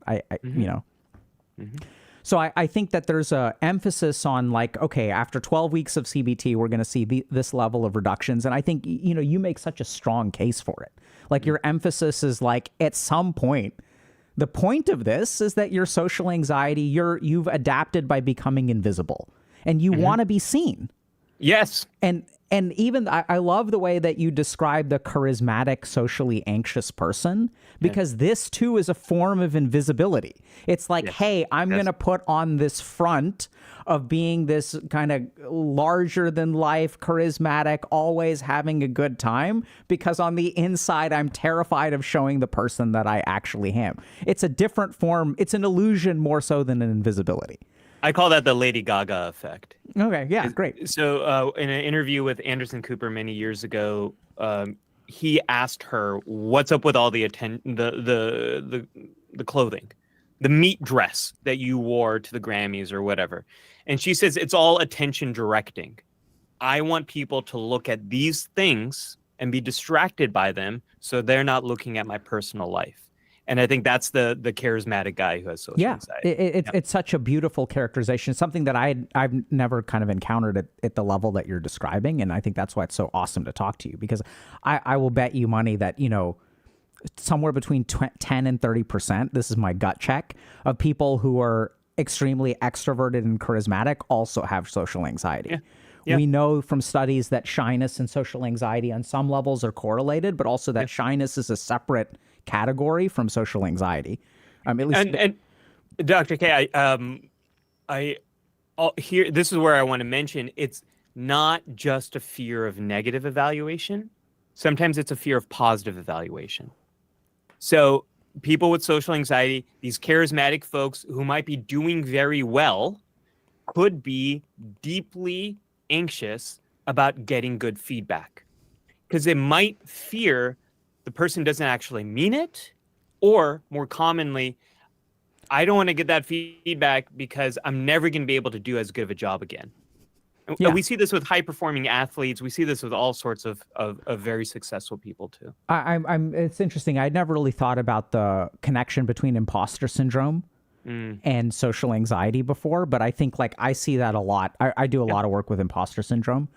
And it's a big feature, right? You fear the good stuff just as much as the bad stuff. Yes. Because the judgment creates an expectation that then you have to live up to, which if you don't believe in yourself becomes, it becomes untenable. Kind of going back to the CBT thing for a second, and then maybe we can move on to questions. But I totally agree with you that I think what's happened is people are looking for kind of tighter outcomes. I think they're looking for exactly what you're talking about. And I think for a long time, the field of therapy, it's not clear how much we were even helping our patients. Sometimes, right? People would be in therapy for years and it's what are we kind of doing here? Yeah. And so I think that there's been a responsiveness to that, which is okay, I want to make changes in my life. And I think you offer something that is incredibly alluring, which is hey, I know it's scary, but at some point, the point of you coming to this office is so that you can go and live an ordinary life, and then recreating almost like an exposure therapy kind of approach, right? We want to have these signals be real. We want to teach you how to deal with this, not in here. We got to leave the sandbox at some point. Yes. And I think what I'm also seeing, I'd completely agree, is that as we focus on those kinds of outcomes, there is a lack of focus on some of these deeper themes. Mm-hmm. So I would say I'm more psychodynamically focused maybe than CBT focused in my practice. And, it's interesting because when you said at some point you have to leave the office, I'm not even sure I agree with that.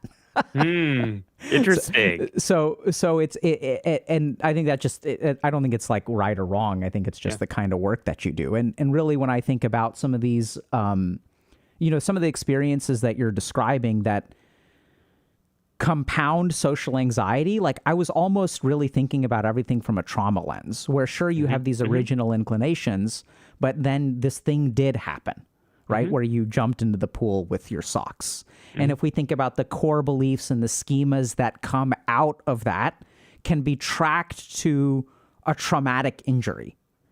And some amount of dormant emotion that then gets reactivated, right? So you trigger that schema in the right circumstances. And one of the things that I found is really kind of cool is that I think you can get a lot of mileage out of almost that traumatic sort of healing in the office. And I'm sure I know you're going to agree with this. I don't think we actually disagree at all. And then it's interesting how sometimes I've found that you don't need to do a whole lot outside of the four walls. I've had patients where, as part of our therapy, it's we're going to walk down the street and you want to apply for a job. We're going to walk by the place that you want to apply for.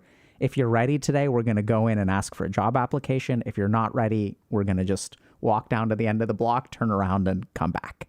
But you're leaving the office. Yeah, that's what I'm saying. Yeah. So totally. With some people, I leave the office. Yes. I absolutely see the value of that. I absolutely see it. But I also see the flip side of, I think, what you're talking about, which is this idea of what's going on at a deeper level. And as we do some of this Jungian work, as we do some of this stuff, I've had some really weird experiences with like past life trauma processing, which there are actually like some papers about and some research on and things like that, where we're like, really, I mean, that has nothing to do with going out into the world. It's the exact opposite. And I've seen therapeutic value for that. Yeah, it's going into this world. Yeah. Yeah, this is a classic. This is one of my favorite types of conversations to have with another mental health professional. Because at first it seems like we deeply agree, and then you're like, actually, are we saying the exact same thing? I think we are. I love these kind of conversations because definitely trauma can be a thing. I think the social media has made it seem more like a thing for a lot of these problems. I don't think that's the case. It gets back to that question of what does this person need to learn? And some people, we really need to work on the trauma piece. I wouldn't say the jumping into the pool was as much of a trauma as it was a confirmation of fears I had about myself. And we can kind of unpack that too, right? Like, what does that mean? I want to one day. Yeah. Yeah. I think that the distinction I'm trying to make here is my social anxiety was not environmentally triggered. I think it was, babies have a behavioral inhibition to the unknown. They press the brakes. They stop when there's unfamiliar, especially if stranger danger turns on between age 1 and 2. Kids don't like unfamiliar people. For me, it just sort of never turned off. And then it evolved into selective mutism and then social anxiety, right? A trauma, it can be a chronic small environmental thing. Like you can have abusive parents, you might grow up in a difficult neighborhood, things like that. Or it could be specific more to a situation, but it has this profound change in how you see yourself and how you see the world and how you see other people. There's an overlap there with some people who have social anxiety, and sometimes there's no overlap. Similar to ADHD. Some people with ADHD have profound social anxiety. They will say things quickly, then have extreme regret over what they said, might get negative feedback, and now they feel terrible about themselves. That can happen. Or they might do something impulsively and then feel terrible about it. Or they're forgetting meetings, showing up late, and now they're worried about the social judgment. Same thing with autism spectrum. There's overlaps here, but the difficulty and the real value in a therapist is in their ability to understand, what does this person need to learn? What does this person need to get out of this experience? How can I help this? What is this problem doing for the person? And how can I, as you really eloquently said it, how can I sort of, if this is vicious cycle, how can I stop the cycle? What's one piece of this that I can change? Because I completely agree with you. Sometimes just one change is enough to completely destroy the whole system that's maintaining this mess. The challenge is understanding what is that one piece. And I think it's very hard for people to do that on their own. And I agree with you. I think the popularity of some of these more psychodynamic approaches, the Jungian approaches, is more in the rich philosophy and beliefs that I don't think we have as much in the world. And I don't know if that's because here we're getting really deep. So feel free to pull me away from this if you want to focus more on the social anxiety treatment. But I think we've abdicated leadership on beliefs, philosophy, values, morals. As we've become more secular, more disconnected, I don't think we have as much of those common shared beliefs, the kind of things that bring us together.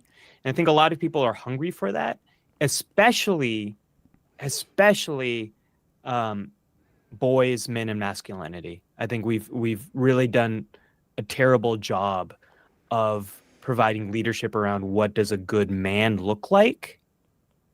And now I'm going in all sorts of different topics here, but I think that might be some of the popularity around that type of content. Absolutely, man. I can't help but agree more. It's so interesting. Like, I have so many responses to what you're saying, and I think going off track is like what, in a sense, what we're here for. I think you've done an amazing job, absolutely amazing, Dr. Mattu, around 2 or 3 things. So the first is, I think you did an awesome job of sharing with people what the subjective experience of anxiety is like, right? So when a patient walks into your office, what have you learned after seeing hundreds, if not thousands of patients? I have no idea, but you know, millions, one might say.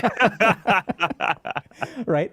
And so because I think, like you said, it's so invisible. Like, that's the biggest challenge. I mean, the big thing that I'm taking away, what I've learned from you, is I had never thought about anxiety as like an invisibility problem, because the impairments are the absence of something, right? We don't see it. These kids are not disruptive. They're the very opposite.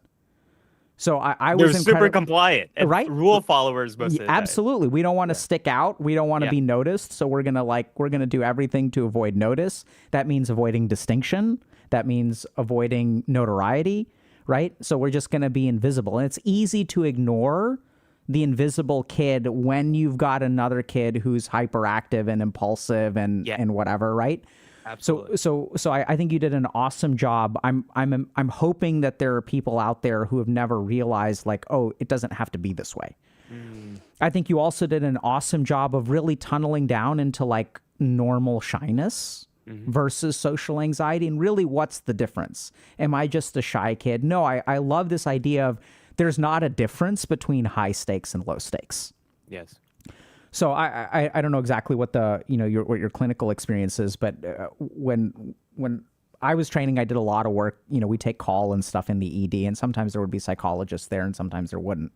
So we're doing like 30 evaluations in like a 24-hour period, right? So it's a lot of like diagnostic, like, okay, what is going on? Is this person psychotic? Are they autistic? Are they anxious? Like, what are they high? Like, what's going on? And what I loved about this is I'm walking away from this with like an awesome diagnostic question, right? So we ask some of these questions like, are you a worrier? We'll ask some of these things to give us a sense of, are you seeing or hearing things that other people don't see or hear? Yeah. And the main question I'm walking away from is like, is there a big difference between high stakes and low stakes in your life? Is there go ahead, sorry. Oh, I'll give you a faster shortcut, which is finish this sentence. I'm afraid people will think that I am, most of the time, if they have social anxiety, weird, strange, unusual, don't belong. They're going to be very quick to answer one of those questions, and that will reveal the high stakes, low stakes. That every social situation feels high stakes to them. That's awesome, dude. Yeah. Awesome. And then I think so. Not only that, but then I really appreciated how you went into the mechanisms, right? So like, let's understand, not from a symptom perspective, but from a sign perspective, from a clinician, what's going on in this person. Well, they have a disrupted attention. They have a hypersensitivity to physiologic signals. They have certain core beliefs, certain schemas. They have certain adaptations. And then I think you also did like a super cool job of like going through how we approach this, right? So as a clinician, it's not about this particular outcome. It's like, okay, recognizing that this is in some ways a deficit of skill. In some ways, this is an atrophy of certain capabilities. Yeah. And that even though someone may feel busted, you're not actually busted. It's your problem, fair enough. It's not your fault. And by the way, the super cool thing is you can just learn particular things. Yeah. Yeah. And the part of this that I think is like a whole nother conversation is, so how do you start moving forward on those things by yourself? Especially if you are in your 20s and 30s, you don't have many friends, or you might live in a rural environment. You might not have a lot of social opportunities. That's a whole nother can of worms to talk about. And the quick thing I'll say about that is you can always start small and get practice and experience with real world social situations. What do people need? Well, social skills, sometimes practice with embarrassment, sometimes practice with rejections, sometimes practice with spontaneously saying things, sometimes learning how to ask an open-ended question. And my daughter, I was just talking to her about this 2 weeks ago, and she said, she's 7 years old, and she said, "Daddy, what's your favorite color?" And I said, "It's blue, purple, lavender. Those are my favorite." A couple of days later, "Daddy, what's your favorite color?" I said, I told you a few days ago, blue, purple, lavender. And then a few days later, she's like, "Daddy, what's your favorite color?" And I'm like, "Sweetie, why are you asking me what my favorite color is over and over again?" And she said, "Well, it's because I don't really know what to say, but I want to talk to you. And so I'm just kind of asking you this question." And I was like, Yeah. "Oh, this is a social skill issue." I mean, I think it's modeling, dude. Because Yeah. when people meet her, "Hi, Yeah, what's your yeah, name? yeah. What's your favorite color?" Right. How do right. people express interest in her? They Right. ask her what her favorite color is. Yeah, no, totally. I mean, that's a great layer of this that I didn't even think about. Like my head immediately went to intervention, that this is Yeah. a social skill intervention, and you kind of brought in the empathy of the context in which she lives. And so we talked about open-ended questions that don't have a yes or no answer. Like it's a difference between asking someone, do you play Mario Kart, versus what do you like to do for fun? Or Yeah. even more specifically, like, what kind of video games do you like to play, right? Like the more specific you get in your question when you're getting to know someone, the more risk you have of that conversation not working out. So if you ask someone, "Do you like to play Mario Kart?" and they say no, well, now the conversation's kind of dead and it feels weird and awkward. Yeah. So this is great. So you said, this could be something we could talk about. I have a list. Can I read it out to you? Please. Okay. So first is function. What is it serving? To think about anxiety in terms of like have a deeper conversation and help people understand that. I mean, maybe I'm injecting my own understanding of it here, but to recognize that even the anxiety is, on the one hand, serves a healthy function, and even in its pathological form, oftentimes serves a protective function. Why do we learn to be invisible, right? So oftentimes what I find is that when I'm working with my patients, it is their adaptations to their pathology that actually create the most problems. Oh, that is 100% true almost for every sort of problem we have in mental health. So like, I think we got to talk about that, right? So I think that's a conversation. I think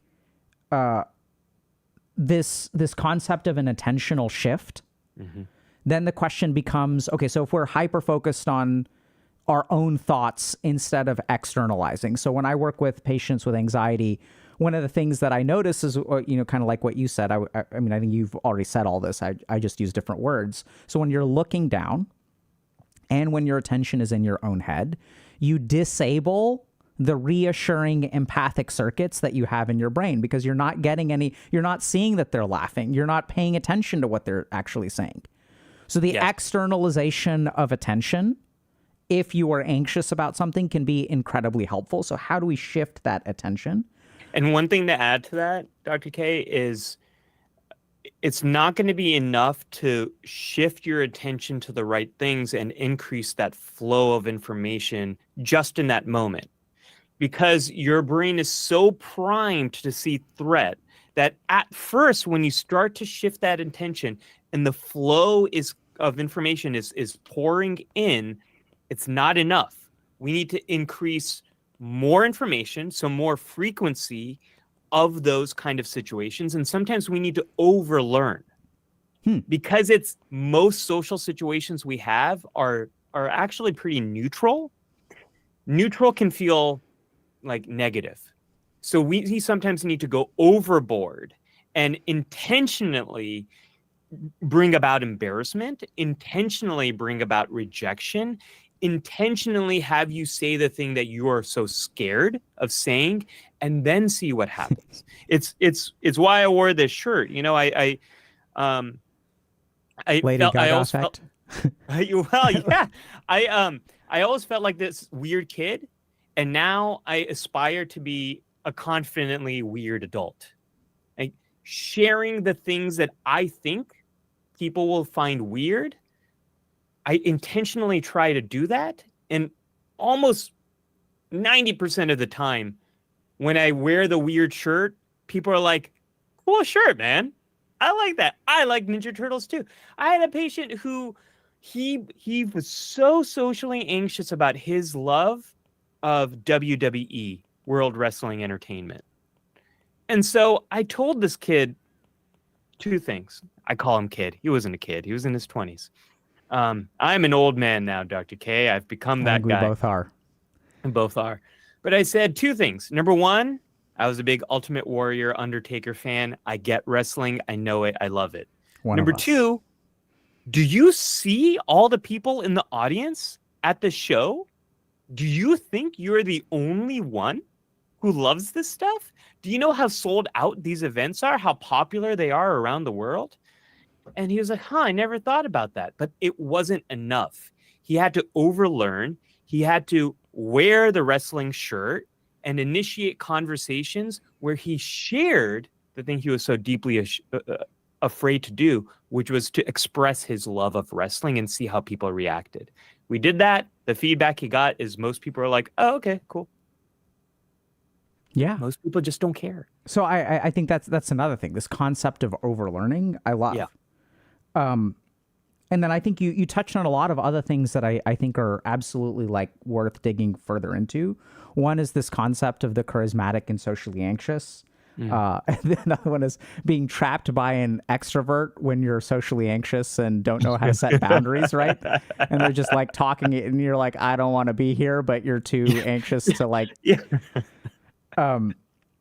It's interesting because my experience, one of the things that I look for like internally is like a certain stickiness with anxious people. So another thing that I've noticed is that when they do find someone that they feel comfortable talking to, it feels very sticky. Like they can come across as sticky, which is something that I think that they're afraid of. But so I think the intersection of social anxiety and these various like social situations, I think this concept of latency to respond is also like super top notch, fascinating.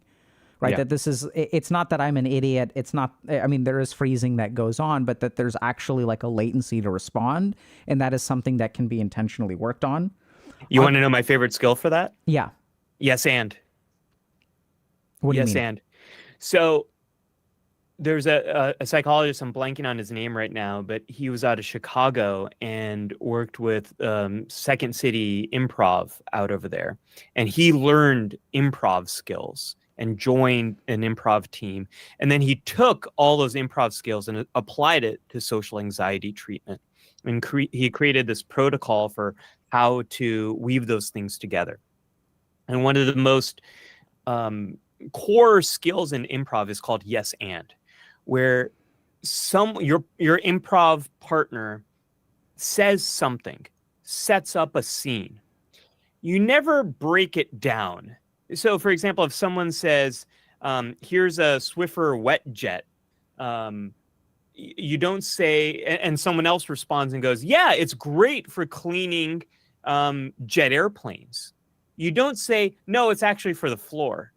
You say, yes, and this wet jet is great for your Boeing 747s. You build. You listen and you build and you add. And so for the people who have this latency problem, we will do a week in my social anxiety group that is improv skills. And what you see is in that hour time, as they are learning yes and, at first they'll be like, deer in headlights, like, and we wait, we give them time, we remind them, yes and, just build on it. Listen and build on what they're saying. And over the course of the hour, they start to just say the thing that comes to mind. because that's where I find with the latency is flooded with anxiety, thoughts are focused on all the worries. They're not able to generate an idea. But as they become used to this anxiety and they become more intimately aware of what it's doing, then they're able to just take the risk and just say the thing that comes to mind, which is what you and I usually do in our conversations. We just say the random... Take the risk. We just take the risk. Yeah. We just say the thing, you know? People with anxiety, they don't take the risk. And so we teach them yes and to be able to, as all good improv artists, just take the risk and see what happens. Yeah, beautiful, right? So I think that those kinds of, so when we approach these like practical situations, you mentioned assertiveness, asking for help, right? I think there's like clearly a ton of clinical experience, lived experience, scientific understanding of studies and things like that, that like, I think it would be super cool to continue to explore. Also, like, I'm so curious about, you said, what does this person need to learn? So we talked about the value of that approach. Yeah. And I would love to spend more time talking to you about, so in your clinical experience, what are the most common answers to those questions? And right, you do such a good job of like sprinkling them throughout, like, okay, like even with the yes and, or it's like, let's talk about latency. Well, here's what I learned about this. Yeah. So I love how, practical you are, because you're very behaviorally focused and functionally focused. And then there are a couple of other like wild things that I'm curious about. So one is I'm really curious about this kind of perspective on anxiety and trauma, because you said something that I couldn't pass up. I mean, I did in the moment, but I can't pass it up, which is like, oh yeah, I wasn't traumatized. It just confirmed all of the things that I thought about myself. And I was like, that's what trauma is, bro. When you believe negative things about yourself and the world tells you, yeah, like I'm a piece of crap and someone is physically abusive. That's trauma. And so I think there's a hilarious like philosophical conversation. Yes. I think the way that you described trauma also made perfect sense, which is trauma is what changes your perspective on yourself, right? Yeah. I'm confident in myself, and then this thing happened. Yeah. And then there's the wild stuff. Like, I'm so curious, how does a kid with selective mutism end up getting happily married? Like, what was that journey like? What is dating like? And I'll just I'll tell you a very quick thing about that. My wife, we had lockers next to each other, all that sort of stuff. It's a very cute story. But senior year of high school, we had been dating for a few months, and I told her, I said, her name's Nuan. I said, Nuan, I got to tell you something today. Can you stick around after school? I need to tell you something. And she's like, yeah, can you tell me now? And I said, no, it's going to take some time. I need to tell you. The whole day, she thought I was dying. She thought I had some type of major health problem, and I was going to reveal to her that I've got 6 months to live.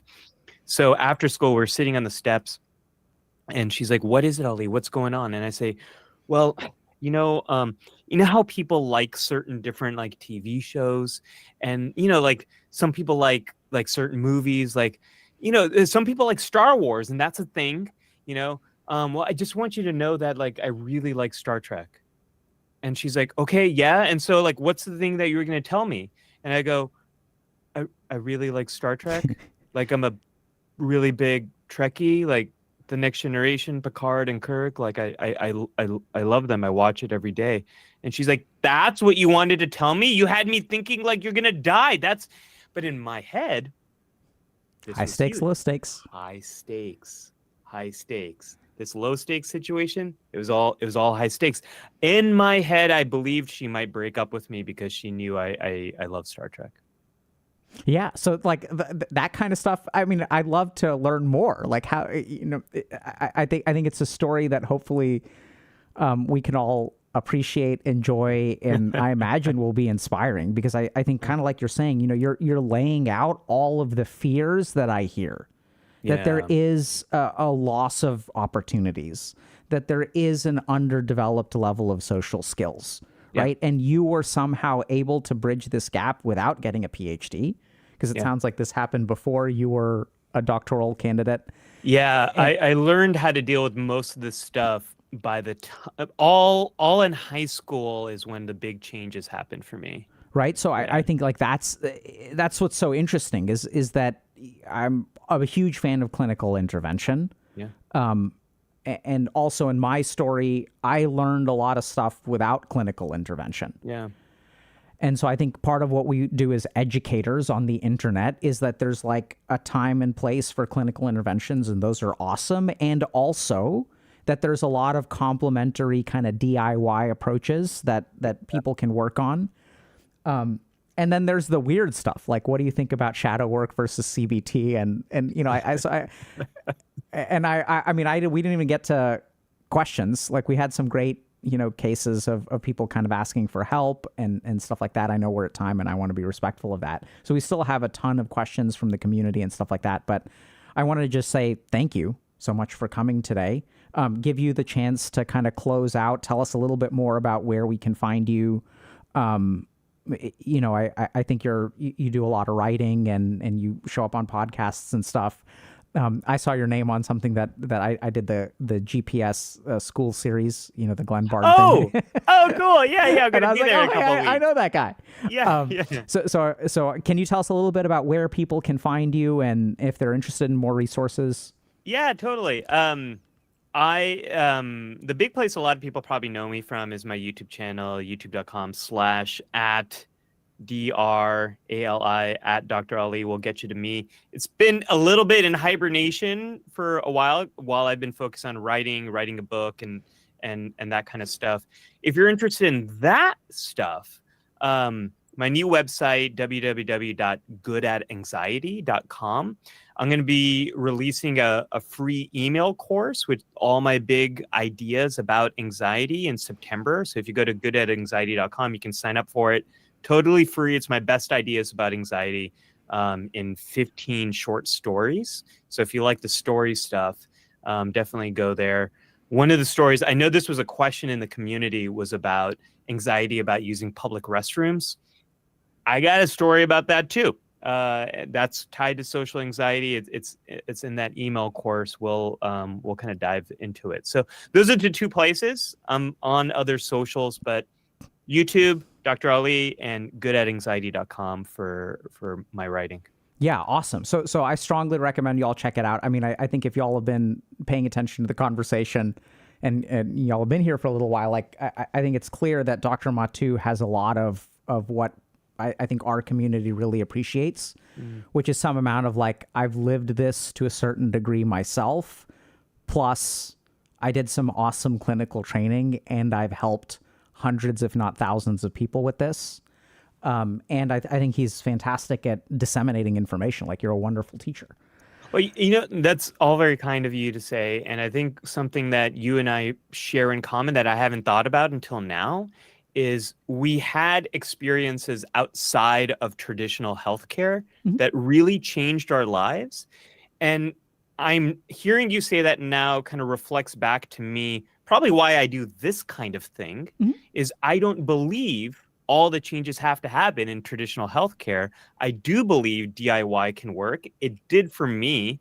And what I try to do now is take everything I've learned in my professional work and fast track those DIY solutions and make them doable for people. You know? Yeah, I think I could basically copy paste that, right? So Yeah. I think what I found, and even the reason I started streaming on Twitch, is what I found with my patients was that there was like a gap in psychoeducation, that I wasn't actually doing psychotherapy with them 50% of the time.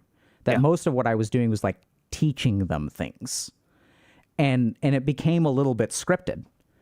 And it wasn't therapy. It wasn't like practicing medicine. It's like, hey, let's understand how dopamine works. Yes. And so I think it was so much more efficient to have them kind of learn that stuff. And then we take those principles which they learn. And then when we have an hour for psychotherapy, then we kind of can apply those, like once you have some DIY experience, then you can kind of come in, right? And I almost think about my training where it's like, okay, I have a patient, here's the psychotherapy that I know how to do, here's all the books that I'm reading. And then when you spend time with a supervisor, it's not to learn the basics. Yeah. Your time with a supervisor, your time with an expert is to troubleshoot. Can I ask you one question about it? Yeah. I know we're really short on time, but I'm dying to ask you this question.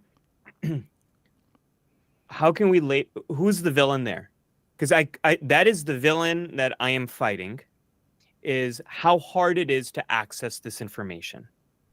And I started making content for a very similar reason. I got tired of saying the same stuff, Yeah. and I got tired of the bozos who don't know anything and are giving people bad advice getting away with it. You know, so who is responsible for? Is it academia? Is it, you know, is it ourselves, and how inaccessible all of the work we've made is in terms of academic journals and stuff like that? Like, who's to blame? Because that is absolutely the fight I am fighting. So I think it's a great question. So I think the problem is no one is responsible. So what I mean by that is, if you look at our institutions, the people who used to be responsible, on their watch, a mental health crisis emerged. Right? So we had psychiatrists, we had therapists, we had academia, we had research, we had governments, we had schools, we had parents. And on these people's watch, we have increasing rates of depression, increasing rates of suicide, we have increasing the rates of anxiety, social anxiety, technology addiction, pornography addiction, social media addiction. So I think the whole point is that each of these institutions has their scope that they are responsible for. Yeah. But the problem is that when we look at everything that everyone is responsible for, there are clear gaps in this system. Yeah. So I think that's the problem. It's not that it's a failure. And I think people are very quick to criticize, and fair enough. I mean, like, that's fine.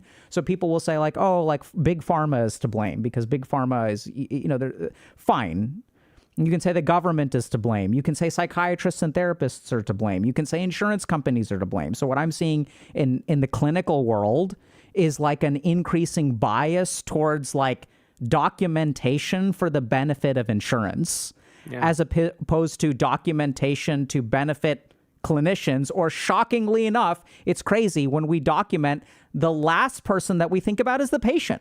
Absolutely. Absolutely. Right? Like, I think it's crazy that we live in a world where your medical record is something that is esoteric, and you have to jump through all these hoops. Like, your medical record is not even for you, and it's your medical record. Like, shouldn't our medical records have plain language summaries? Like, so I'm thinking about things like formulations, right? Or treatment plans. Some of these things that sometimes when I use them with patients, like, you know, like the whole point is, I'm going to write this not for me, but for you too. Yeah. Let's go through it. No, my, a shout out to my personal trainer, Julian, who is a big fan of Healthy Gamer. His record of what we're doing is amazing. It's these graphs. Like, look, you're able to do these things now that you couldn't do before.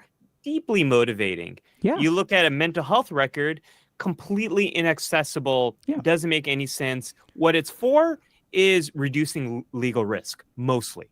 Yeah, right? So mostly that's what it's for. And now, let's just think about that for a second. Like, so sure, is reducing legal risk a good reason to document? Fine. But, like, what about the patient? Yeah. You know, so I think what I'm seeing is that there's the institutions that we have right now are insufficient, and that's not their fault. They each have a scope and they each have their job. I think there can be improvements in each of those dimensions. But I think the whole point is that there is this gap where we have the most educated generation on the planet, the most information savvy generation on the planet, the most actually DIY generation on the planet.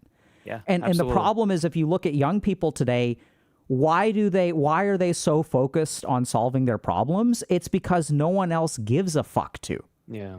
Right? No one is like looking out for them. I saw this great talk by Scott Galloway. I don't know if you're familiar with him, but he talks about how Social Security is essentially robbing the young generation of wealth in the United States. Oh, yes. I saw this talk. Yes. Yeah. Right. So like we have this like flow of like money from young people who are earning, who can't afford a house, have roommates. 50% of people under the age of 30 are living at home who are adults. We're not including kids. And so we have these whole scale problems, and like no one is fixing it for them. Right. So I think that it's kind of a shortcoming of our institutions. I wouldn't say a failure of our institutions.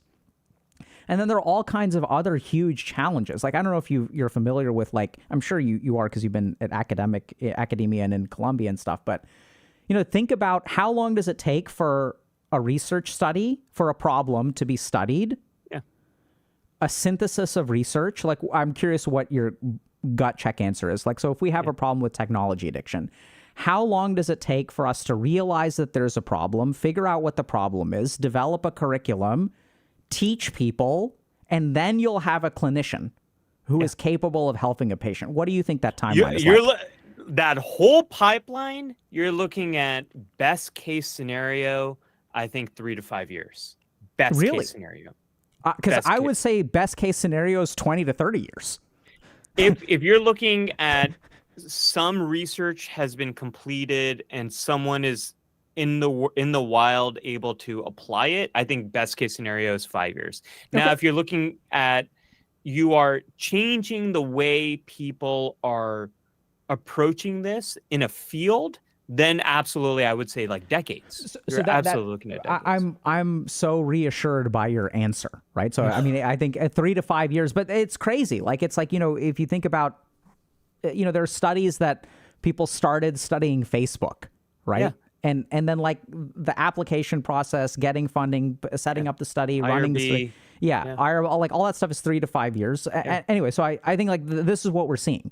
So this is where, when people say, we don't really have good research on the tech stuff, tech and mental health, you kind of have to pause and say, by the time the research is even completed, the technology has radically changed. Yeah. So that's why I think if it can happen within 5 years, it gives me hope, because even in 5 years, the technology will change. But I mean, like, I've never seen I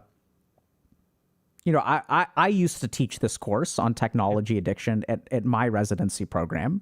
I don't even know if anyone teaches it now. Like, I think it could have even been eliminated from the curriculum. But you have, as far as I know, the licensing requirements, the graduation requirements don't include a single hour of education, don't require a single hour of education on technology and mental health for, I think, basically any mental health professional on the planet.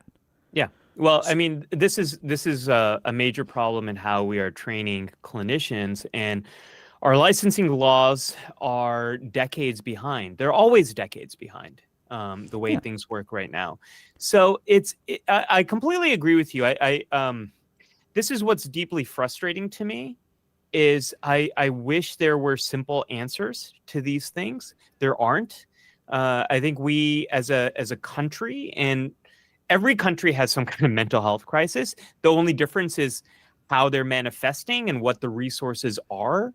But every country is struggling with this. And in the United States, we just never really invested in creating a mental health system that is good at identifying who is struggling and then providing them with the right support early on in the problem, so it doesn't become this larger problem that impacts the community. We just never really did that. JFK got very close, and he didn't. He got close to creating these network of federal community clinics. It never really happened. So no one's completely to blame. But what I do think you and I can do is really encourage our colleagues to speak up and share what they know in their local communities whenever possible. I don't expect my colleagues to start a YouTube channel or to start streaming. I 100% expect them in the communities where they're already connected to do free, low-cost workshops on dealing with stress, on dealing with anxiety, on dealing with these topics that come up all the time that people need help with. That's interesting, because I think this is, once again, a longer conversation. Do you have a couple minutes for a response? I do. So, this is where I know it sounds kind of weird, Dr. Mattu, but I think there is a relatively simple answer. Okay. Like, I know it sounds crazy, and I'm sure I'm wrong.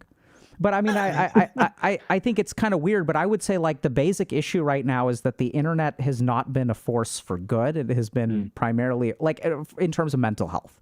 So if we look at like any study on social media usage, content consumption, video game usage, pornography, watching pornography. If you look at the things that we use the internet for, generally speaking, the more you use them, the worse your mental health will get. So I think the basic issue here is that, we have these institutions that are fantastic and do what they're supposed to do, but the world is, as you said, changing more rapidly. You say that our licensing, let's say legislation, regulations are decades behind. That used to be okay because things did not change as rapidly as they do now. Yes. And so I think what's happening is the rate of change in the world is speeding up. And I think the rate of change in our institutions is not speeding up, or at least not speeding up enough.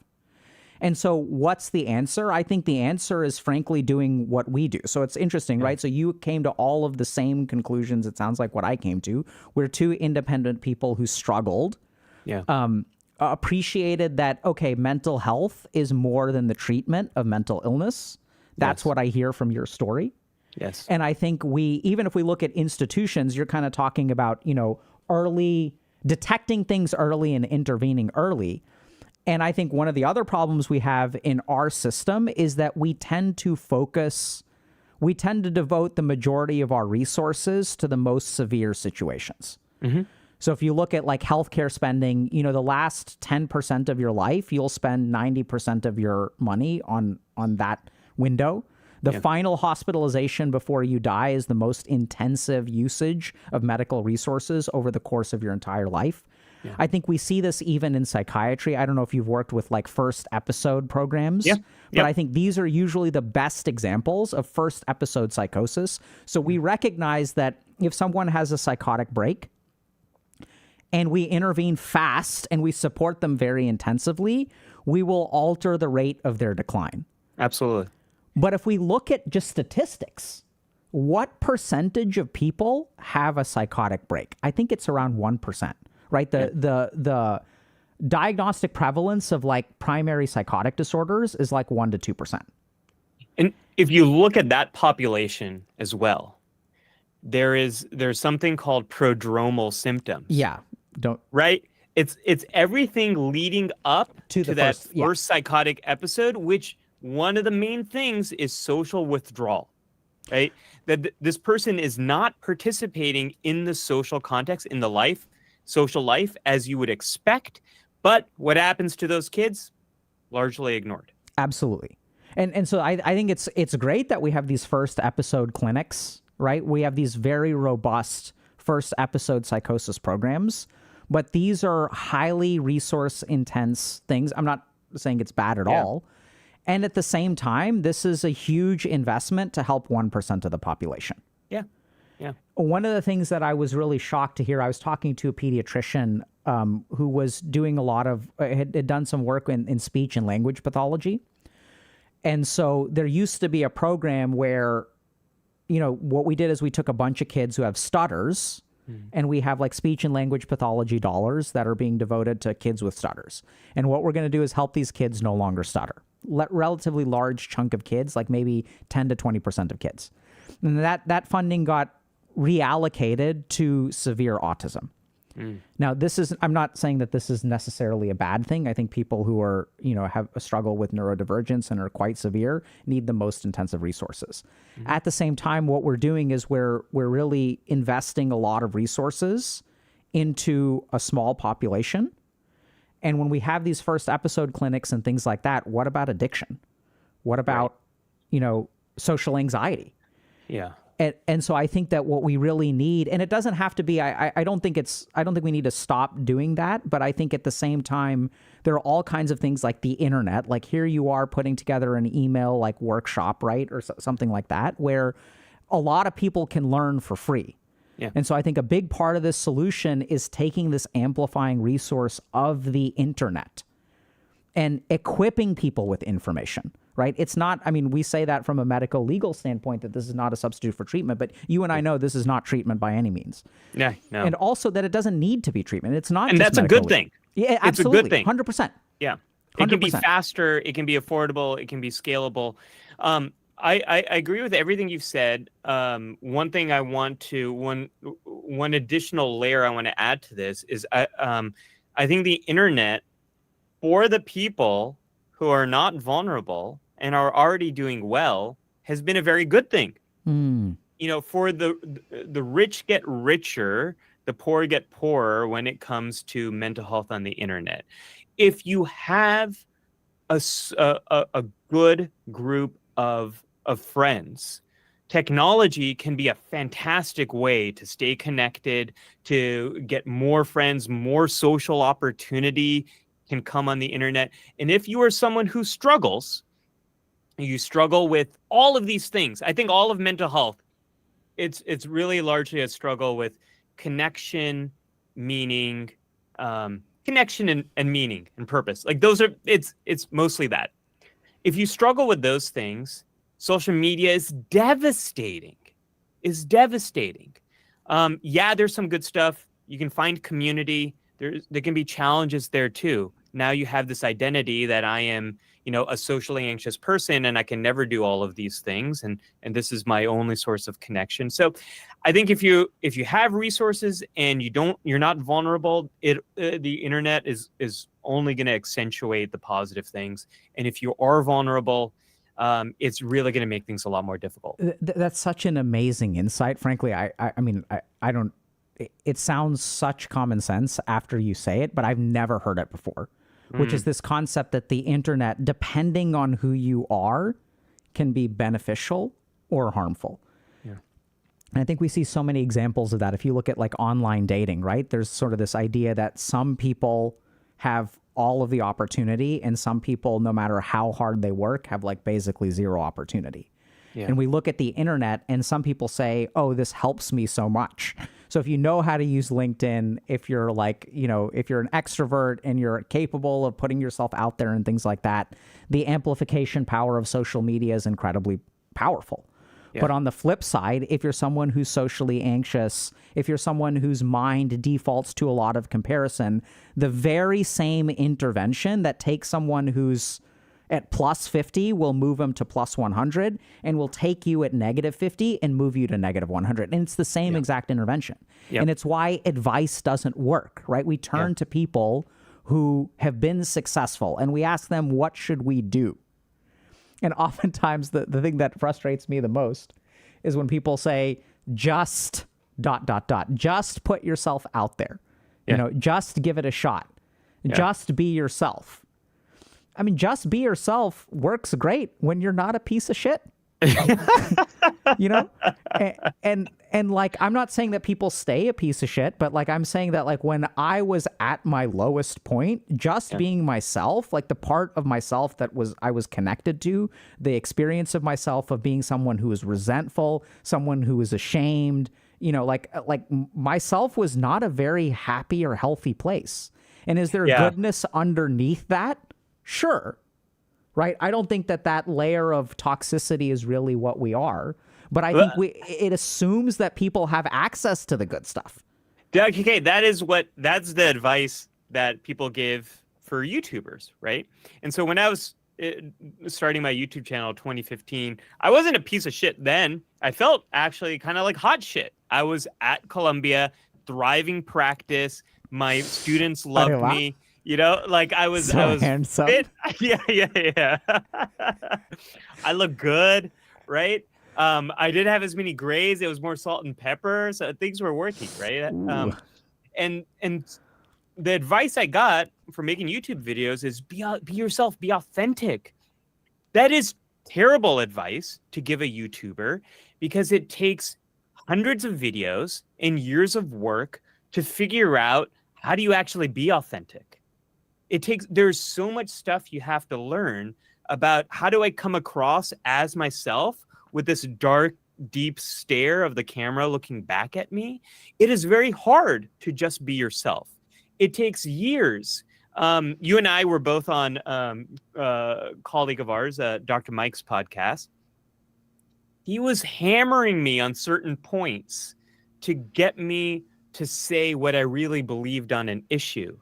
And my gut instinct was to not fully share what I believe because I didn't want to offend people. But that, that's my authentic thought inside. It takes so much work to get that authentic stuff outside and to just be yourself, even when everything is going well.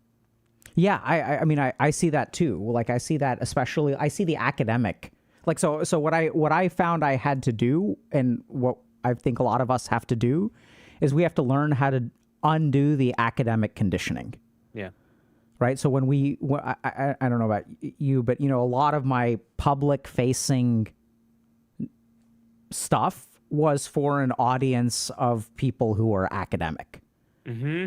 So, speaking at rounds and teaching classes and holding workshops and stuff like that. And I think that there's just so much carefulness there, right? They select for very particular things. Yeah. And having an opinion is not valued. Having a research-backed opinion is valued. Right. And then I think we see all kinds of problems because I think if we really look at innovation in medicine, it comes from clinicians, right? So a clinician has an observation, a clinician has a belief, and then that becomes research. Yes. But it always, or almost always, I think, starts with a human being who has an idea, and they have the belief before they get started. Then it's about testing the belief. Yeah. So accidental discoveries through side effects that lead to a new line of research. Yeah. And I also think about, scenarios. I don't know. I think this is pretty true, but I was learning some about Marsha Linehan, the developer of DBT. Absolutely. And my understanding of her story, or when I was, taught DBT basics, this is the story that I was taught, was that she herself had struggled with borderline personality disorder and had become a brilliant psychologist and had gone to therapy and found that it was insufficient. Yes. And that she went to the Institute of Living and got terrible treatment. And so went to mindfulness, discovered something that helped her, and then probably transformed that into a clinical protocol that is one of the most effective modalities of therapy that we have for a particular diagnosis that we were, I want to say, pretty bad at treating. We were terrible at treating and very dismissive of people who are diagnosed with borderline personality disorder. Absolutely. Right. So, and I think we're seeing that this is, a lot of this is clinician led. And I think part of, the solution of what do we do about this is, I think it's our responsibility to step up. And you and I may have been early, but we're by no means the best. We're not going to be the best. The people who will come after us will be better at us than this, will be more sophisticated, better at education. They'll be better. And I think that's what we have to do. And I think the only problem with the internet right now in mental health is that we haven't been fighting back, right? Yeah. We've just been taking it. Yeah. We haven't. That is a great, you need to sell that merch. We haven't been fighting back, or some version of your team's going to come up with something good there. Just a little quick aside. I was on a podcast a few weeks ago, or not a few months ago, and the person opens a podcast with saying, like, I'm so excited to have you on. I was watching your YouTube videos when I was in high school. And this person has a doctorate now. Yeah. And so in the time that we have started playing with this stuff, people are now getting their educations, getting experience, and now making their own thing. And I 100% agree with you that the things that they're making weren't even things that we could imagine doing. Yeah. And it's that gives me a lot of hope that the field of mental health is going to create stuff and do things that we couldn't have even imagined before. Like this is, I can go way off here, but at the end of the day, I think the most important mental health skill out there is social support, is helping people in the way they want to be helped. And that is the thing we need to scale up. And that is what the internet is really primed to be able to deliver. But we have so many other problems that make it even harder to get to that point. But I'm hopeful, looking at the people that are coming up now in mental health. They don't have the hangups we did. When I started in grad school, the big debate was, should psychologists be on social media? That seems like such a dumb question to even ask now. Like, Yeah. who isn't on social media? But that's where we started, Dr. Yeah, K. so I remember when I was training in 2015 and 2016, when you started your YouTube channel, I was still a trainee. And, I went to, a psychotherapy dinner, which was awesome. I loved my program and I'm grateful. And the question, the point of discussion for the night is it ethical to have a website? and I think you're right that things have progressed, right? Yeah. And, Yeah. And so you get it. You get why that was a question. Yeah, of course. I Blank mean, slate, the that's protection, blah, blah, blah. that's the developmentally appropriate question 10 years ago is how I would put it. And it's I'm grateful for that question, because I'm sure that if that conversation in some way helped me realize what I wanted to do. Yeah. And so I think that I'm with you in terms of, like, there's a lot of reasons to be hopeless. Yeah. I know you didn't say it like that, and I know you're not hopeless, but I think that there's just, like, we've just been taking it laying down for far too long. Yeah. And I think the moment, like, we've started, right, this is the beginning of something. It's not the end of something. And people are sharing their stories. They're sharing their experiences. We're getting, like, more and more people who have their own slice of things, right? You're an expert in anxiety. I talk a lot about, like, Eastern philosophy and things like that. So the Jungian stuff I love that stuff. And so I think the other cool thing about the internet, if you kind of think about it, the key thing is, when you look at a therapeutic relationship, like you said, there has to be trust. So if we look at common factors research, it's just about your connection with the therapist.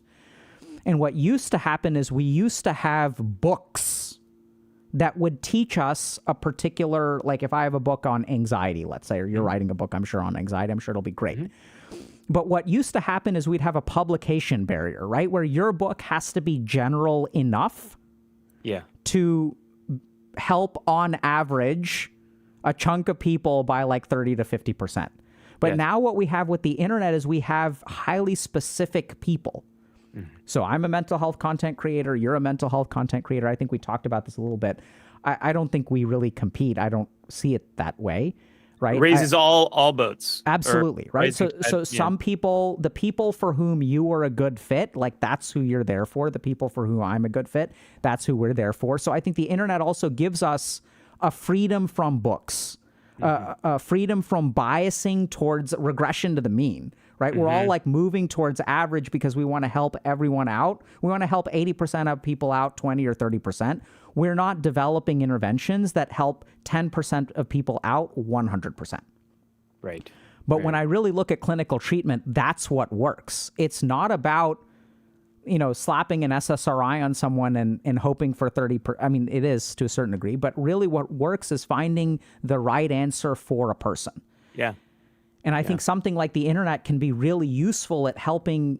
I can guarantee you that someone listening today is a charismatic, socially anxious person, and they're fucking confused because they did not realize that these two things can coexist. Absolutely. And all of the advice about, learn how to make friends, and the charismatic person knows how to do that, but there's no guidance for them because they have what other people struggle with. Yeah. And so it's all these, like, specific solutions. And once we use something like the internet, I think we can almost, like, I think working with a therapist is fantastic. Working with a psychiatrist is fantastic. But now you can find the targeted answer to your question. Yeah. What I love about now we're deeply into the Mutual Appreciation Society. But what I love about your content is so much of your videos flip it around. It's not social anxiety, but we're going to talk about porn addiction. It's not, this problem, but we're going to talk about why are men so lonely. And that is not something that is involved in the training of mental health. You know, like the example that you gave about someone comes in with wanting to date and struggling with that, and then we kind of go back and like try to figure out, okay, well, what's really going on here? Maybe the guy just wants a date. Yeah. Like, yeah, It's maybe the guy wild, would, dude. maybe someone would really like to be touched. That would feel nice, right? So I really appreciate how you've been flipping things around and focusing on how are people concerned about this, and then let's dive in deep and talk about what we know from research, what we know from clinical experience. And I'm going to go here on here's what my gut is telling me, because these things haven't caught up to the problem that we're having. And that's, you know, again, I try to be a confident weirdo here. That is the so much of my aspirational goal with my content now is to not be afraid of making those jumps and saying what is actually on my mind, because everything in my training is telling me not to do that. Yeah. Everything in my training is telling me to be principled, to be diagnostic, to be careful, to be prudent. And all of those things are good things to be. Yeah. They don't answer the questions that people are asking, though. Yeah. So I think that those are, you know, well said. And like you said, that we can adjourn this meeting of the Mutual Appreciation Society before the glazing goes too far. I don't know if people care to even listen to this conversation. Maybe we can do it in private sometime, Dr. Mattu. Tell me what's so great about me. Let me tell you. Can I touch your beard? You know. So no, but I mean, I think it's great, and I think we're half an hour over time, and kind of right back at you, and to talk to everyone who's watching today. You know, Dr. Mattu and I are talking about these issues, but I think the real answers actually come from y'all, right? So we're here to help you, but we don't know. We're fucking mental health professionals, which means we don't have the answers from the beginning. We require you to open your mouth so that we can understand what you need. Absolutely. Well said. Right? So, absolutely. Well. And so I think the most powerful thing that we're just starting to leverage is that we have a conduit to people in a way that we've never had before. I used to be just restricted to the people who walk in my office, and that in and of itself is such a huge selection bias, because what percentage of people will never walk into a psychiatrist's or therapist's office? Yes. But now y'all on the internet, you need to tell us. I have a list of 15 things that I would love to get Dr. Mattu's like expert answers on. Yeah. But the real question is, what do y'all need from us? We're not here for ourselves. We're actually here for you. And I'm pretty sure that's a fair statement to make. I know it's confusing for influencers, right? Because we're all here for our greater glorification. But I don't need the internet to glorify me. All I need is you, Dr. Mattu. Tell me. But really, let us know, right? So what would be the most helpful thing, right? And he's going to make YouTube videos. He's writing books. He's putting together a course. Like, let us know. Maybe something that we do once again together, but we can send information his way. You can send information our way. And let us know what would be helpful, because that's what we're here for. And that's something that, see, I've never heard of a patient going to the head of the NIH and saying, hey, this is the problem with cancer treatment that I'm running into. The pipeline of feedback was so segregated. And the real tragedy, if you look at really the world of research, is the majority of researchers who are really, really great researchers are not full-time clinicians, or even sometimes part-time clinicians. So there's a gap there, and that's where y'all come in. So you tell us what you need. You tell us what your problems are, and we will get on trying to help you with them. And that's the invisibility. This might be a good note for us to end on. That's the invisibility problem of anxiety. We do not know how you are experiencing it, how it is limiting your life, the pain it is causing you, the fears you have, the worries that you get stuck on. And so much about social anxiety is believing you can read other people's minds. But we can't. We can't read your minds. If you're struggling with these things, tell us how you're struggling, the questions you have, and that will help guide us in the kind of information, content, videos, resources we want to make. Because I absolutely agree with you. We want to be helpful. We want to do this at scale. That is what's meaningful to me is I'm making something that is reaching thousands, if not millions of people one day. And that is the impact. That's why I do this. Yeah. And I can only do that if I understand what is going to be helpful for you. Yeah. What a beautiful way to end things. So thank you so much, Dr. Mattu. Check out his YouTube channel and goodatanxiety.com. Is that right? Yeah, that's it. And he's putting together some kind of I think it's an email course, 15-day email course coming out in September. I'm putting on the final details of it now. It's going to be good stuff. Totally free. Awesome. Yep. Thank you so much, and take care, and we'll see what comes of this. Adios. I'm going to disconnect. Okay. So that was great. Man, he's like, it's so great. I don't know if the glazing got a little bit, past PG-13 for y'all. Was that a bit much? Yeah. So, I think Dr. Mattu has a ton of great resources. Strongly recommend. I mean, I don't know what's in his email course, but I'm sure it's great. We do have Dr. K's Guide to Anxiety, which maybe requires a DLC at some point, or maybe Dr. Mattu will build something like that. It sounds like he's already in the works for something like that. But if y'all want our perspective on it, welcome to check it out. I think it's something that's been very well reviewed by our community. Yeah, and thank y'all for coming today. I know that we have a ton of, we sourced a bunch of questions from our audience, which we didn't get time to talk about.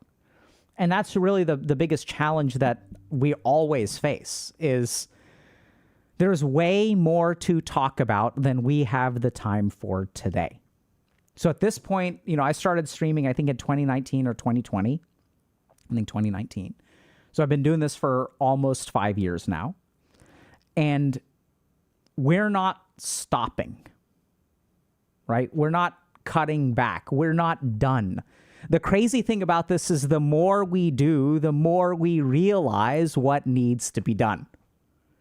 So we were hoping, we came here with the arrogance, oh my goodness, the arrogance that we are going to have an expert Dr. Ali Mattu, brilliant at social anxiety. This is what he does. This is his bread, his butter, his chutney, right?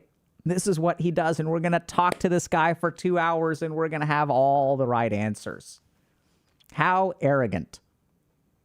What we have is more questions than we started with, which is totally fine, because just because you have more questions does not mean that you also don't have more answers. So there are a lot of great questions that we did not get to. We also need your guidance there, right? What do y'all prefer? Would you guys like to stop the conversation earlier and get to questions?